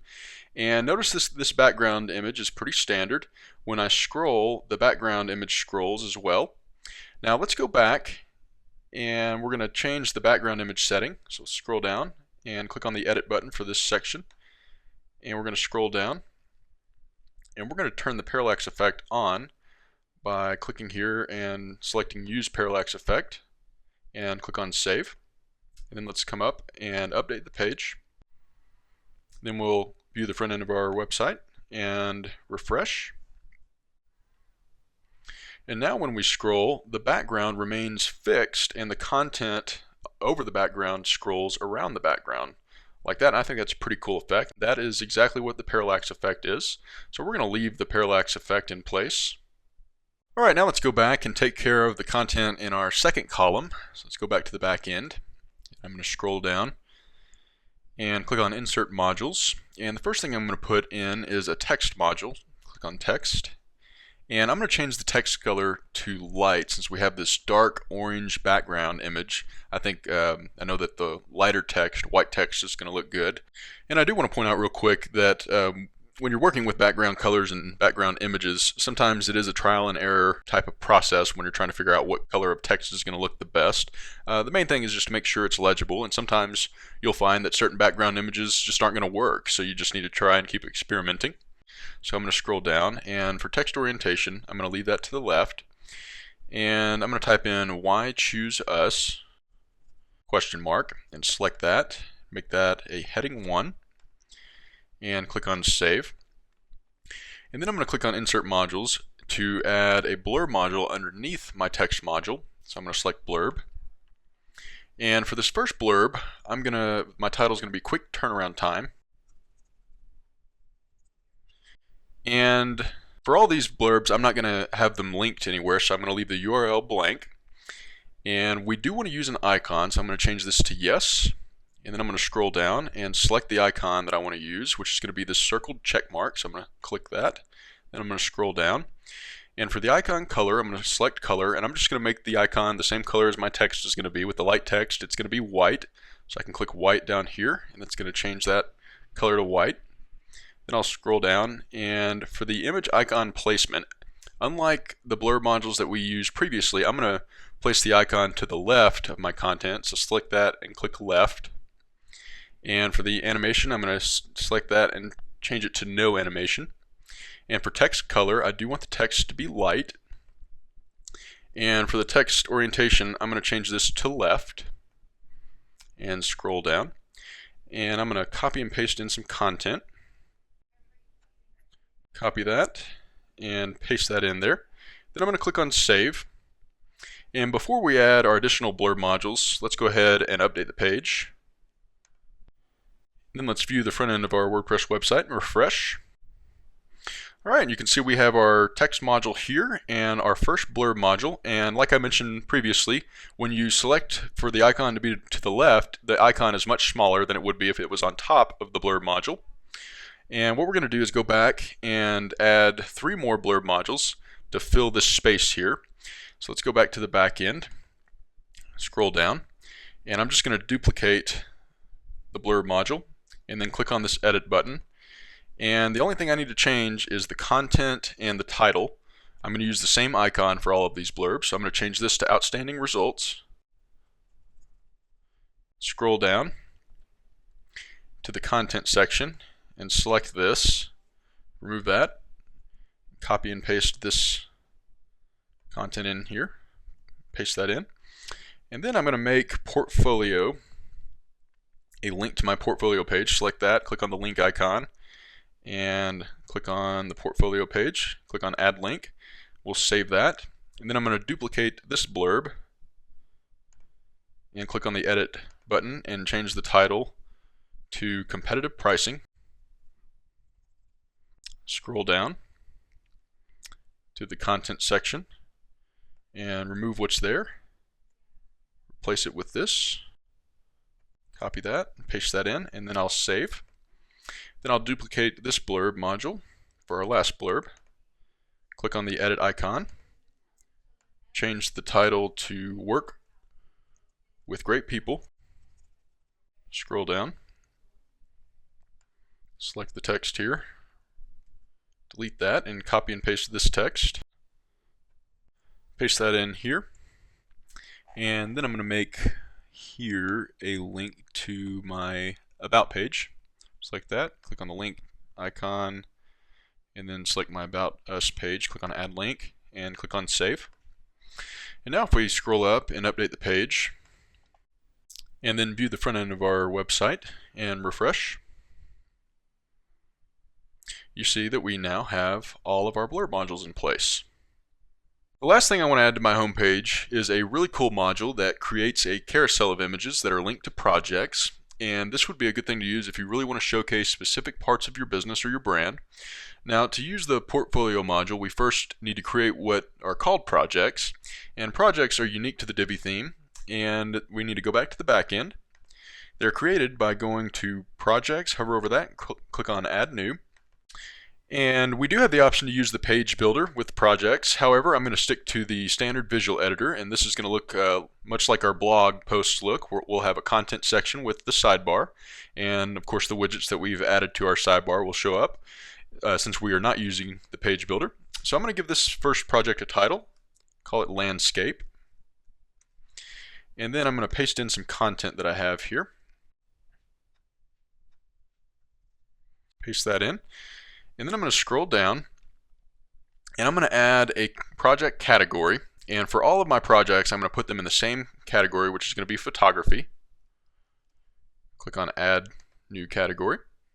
And then I need to add a featured image. So I'm going to scroll down and click on Set Featured Image.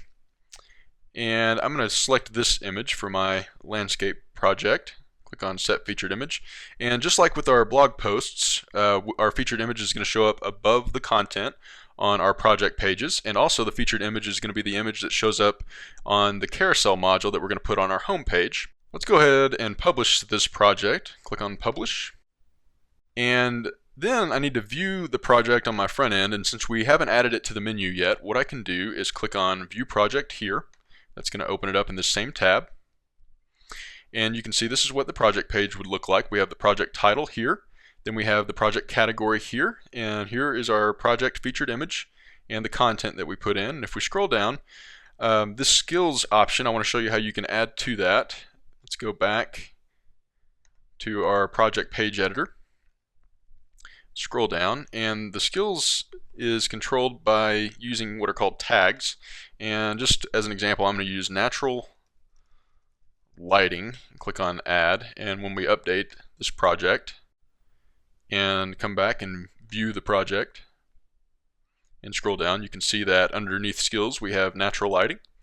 So I'm going to repeat this exact same process with 4 additional projects, and the reason I'm doing a total of 5 projects is because that's what we need to have the carousel function properly. And everything's going to be exactly the same, except I'm going to have a different featured image and a different project title. They're all going to be in the photography category, and I'm not going to use any skills with the other 4. Alright, now that I've got all my other projects created, I'm going to refresh this page.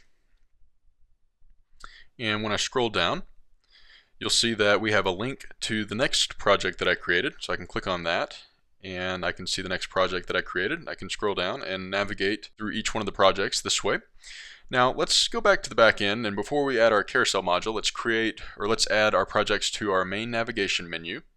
So I'm going to click on the mock photography website title to go back to my back end. And then let's go to Appearance and click on Menus. And we do want to add this to our main navigation menu, so make sure that is the menu selected here. And if it's not, select it and click on Select. And then click on Screen Options and make sure that all of these should be checked, but you definitely want to have Projects checked, and you want to have both categories. We have one here and one here, and those refer to both blog categories and project categories.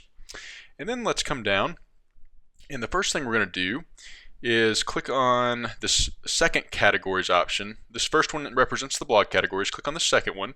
These are going to be our project categories, and since we only have the photography category, which includes all 5 of my projects, I'm going to select that one and click on Add to Menu. And then we can scroll up and click on our projects, and we can click on Select All, and then we can click on Add to Menu. And because I want each project to appear as a drop-down underneath photography, I'm going to click, hold, and move them over and release just like that. I could also click on the arrow and click on Under Photography, and that would accomplish the exact same thing. But we'll just click, hold, and drag to move these over. And remember, you can always click, hold, and drag to rearrange the menu items in whatever order you want them in, but we'll just leave them in the default order. And then let's scroll up and save the menu. And then if we view the front end of our WordPress website and refresh the page, we now have the photography parent menu, and when you hover over that, it drops down all the projects, and we can click on these individually to be taken to each project page, or we can click on the photography project category, and we'll do that. That's going to take us to a page that displays all of the category, or all of the projects within the category, and we can access each one of these projects individually here. Alright, now we can go back to our back end and add the carousel module with our projects to our home page. Let's do that. Go to Pages, click on All Pages. We're going to click on Home to open up our home page in the page editor. Then let's scroll down, and at the very bottom, underneath this section, I'm going to add a new section, and then I'm going to add a full width section. You can actually use the carousel module in a normal section if you wish to, but I want it to span the full width of the page, so I'm going to use a full width section. Click on that. Then I'm going to click on Insert Modules, and I'm going to select the full width portfolio module. And you can give it a title, but since I don't want there to be any space between the previous section and my carousel, I'm going to leave the title blank, and I do want the carousel layout here. You can experiment with the grid layout. And for categories, all of my projects, all 5 of my projects are in the photography category, so it doesn't really matter if I had multiple categories and wanted to isolate, just like we did with our blog. We could do that, and I'll just check this. Like I said, it doesn't matter either way in this case. And let's scroll down, and we want all these options to be to the default setting, and then we're going to come down and enable automatic carousel rotation. So I'm going to select that and click on enabled, and then we need to select our speed, and I'm going to use 3 seconds, which is going to be 3,000 milliseconds, just like we did with our slider module. Then I'm going to scroll down and click on Save. And let's scroll up to the top and update the page. And now let's view the front end of our WordPress website and click on the logo to access the home page. And we'll scroll down. And this is what the carousel module looks like. And I'm going to leave my cursor up here and show you every 3 seconds it's going to rotate. And notice that 4 images span the full width of the page, so I have to have at least 5 images for the rotation to function like a carousel would. And we can also hover over these and manually rotate by clicking on these arrows. And let's go back and change this arrow to light. And to do that, let's go back to the page editor, scroll down, click on the edit icon next to full width portfolio, scroll down and change the text color to light. Click on Save. Then let's update the page. And we'll view the front end and refresh. And scroll down, and now when we hover over, you see that we have the light text, which I think looks much better, and we can manually click on these arrows, and also each one of these, of course, you can click on to be taken to the individual project. So I can click on the landscape project to be taken to the project page there. Alright, now that we have our home page complete, let's go over plugins really briefly here. There are thousands and thousands of plugins available for WordPress, and many of them are free to use. And basically, plugins, much like widgets, give you the ability to add additional features and functionality to your site. Now, there are plugins available for just about everything you can imagine, including having a membership website. If you wanted to turn your WordPress site into a membership site or into an e-commerce website, you could use the WooCommerce plugin, which is compatible with the Divi theme. But fortunately for us, the Divi theme comes with many of these fantastic modules that we've been using that function like many of the plugins you would need function, such as the slider module, the gallery module, and the portfolio carousel modules. Now I'm going to show you really briefly, we're going to use the Black Studio Tiny MCE plugin, and that's going to add a visual editor widget so that we can easily add text and images to our widget areas.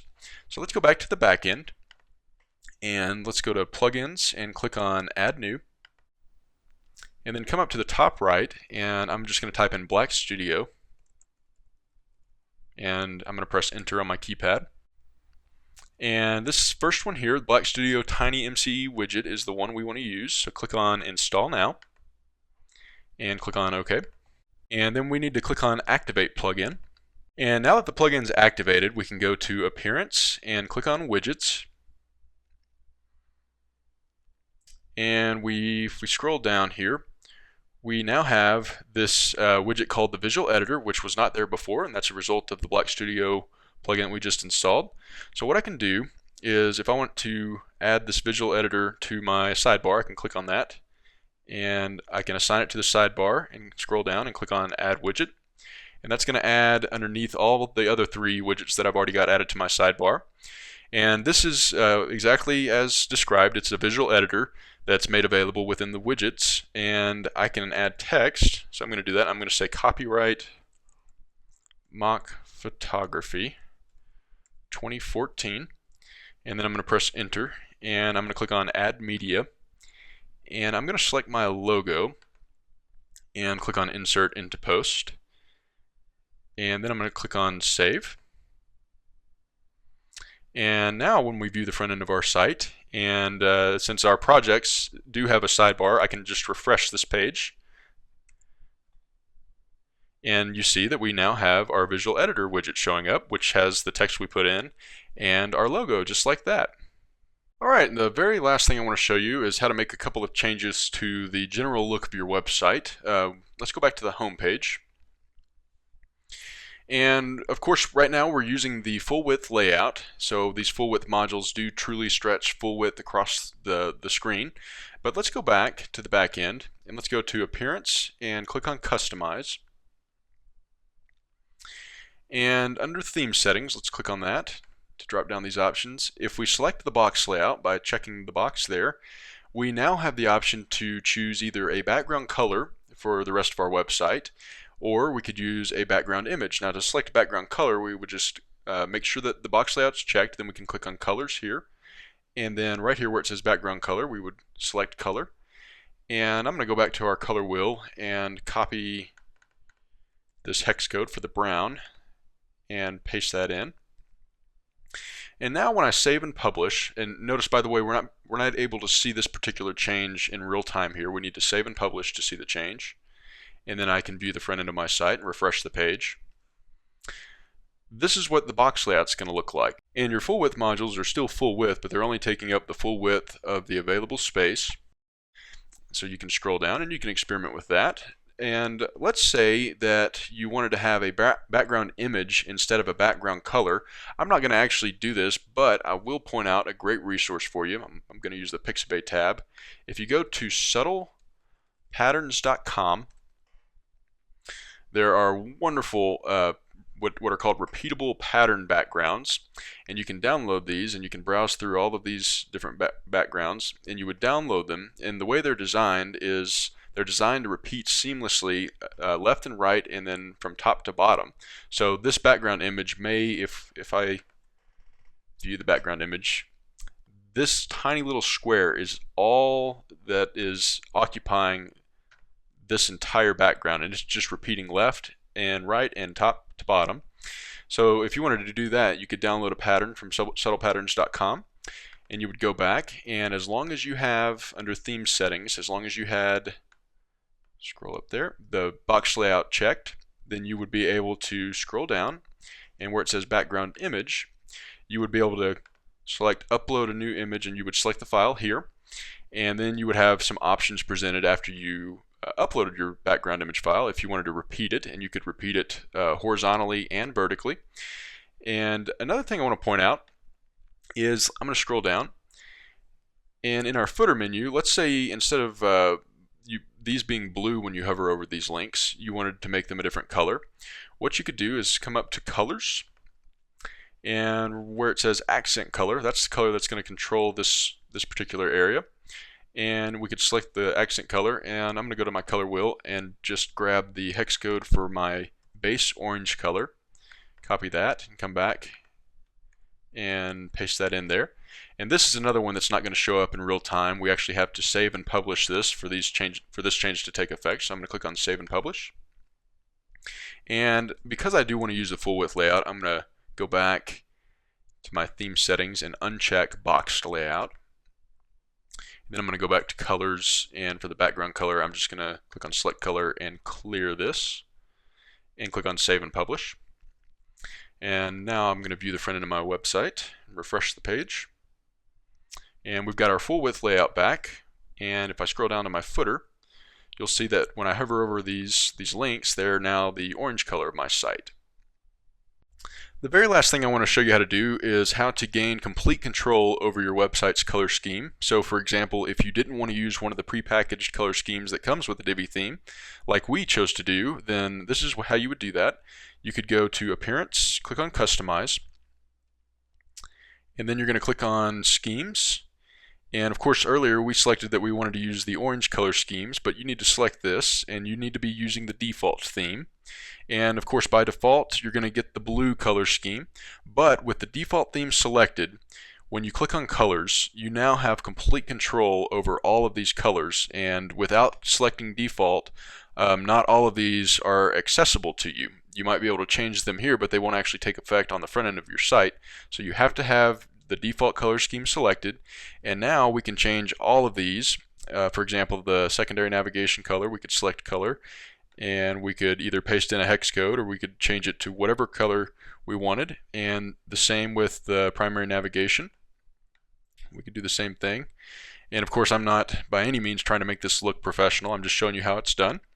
But all of these are going to be available, and again, just to reiterate that, you have to go to Schemes and you have to make sure that default is selected, and then you would go to Colors and make your changes and save and publish. Well, congratulations for making it through the entire video. I know it is quite long, but hopefully you feel like you learned a lot. Also, I hope that you decide to try out the Divi theme. I think you will really enjoy working with it and all the additional features and functionality it provides. Also, please don't forget to like the video on YouTube, subscribe to my channel, comment on the video, add the video as a favorite, and share the video with other friends and family. These things really help me out as well. And if you do need hosting, my HostGator coupons again are WP Sculptor 1 cent and WP Sculptor 2.5. And the last thing you can do to show your support is go to wpsculptor.com/Divi to purchase the Divi theme if you do in fact decide to use it. And as always, I'm incredibly grateful for your support, and I hope to see you next time.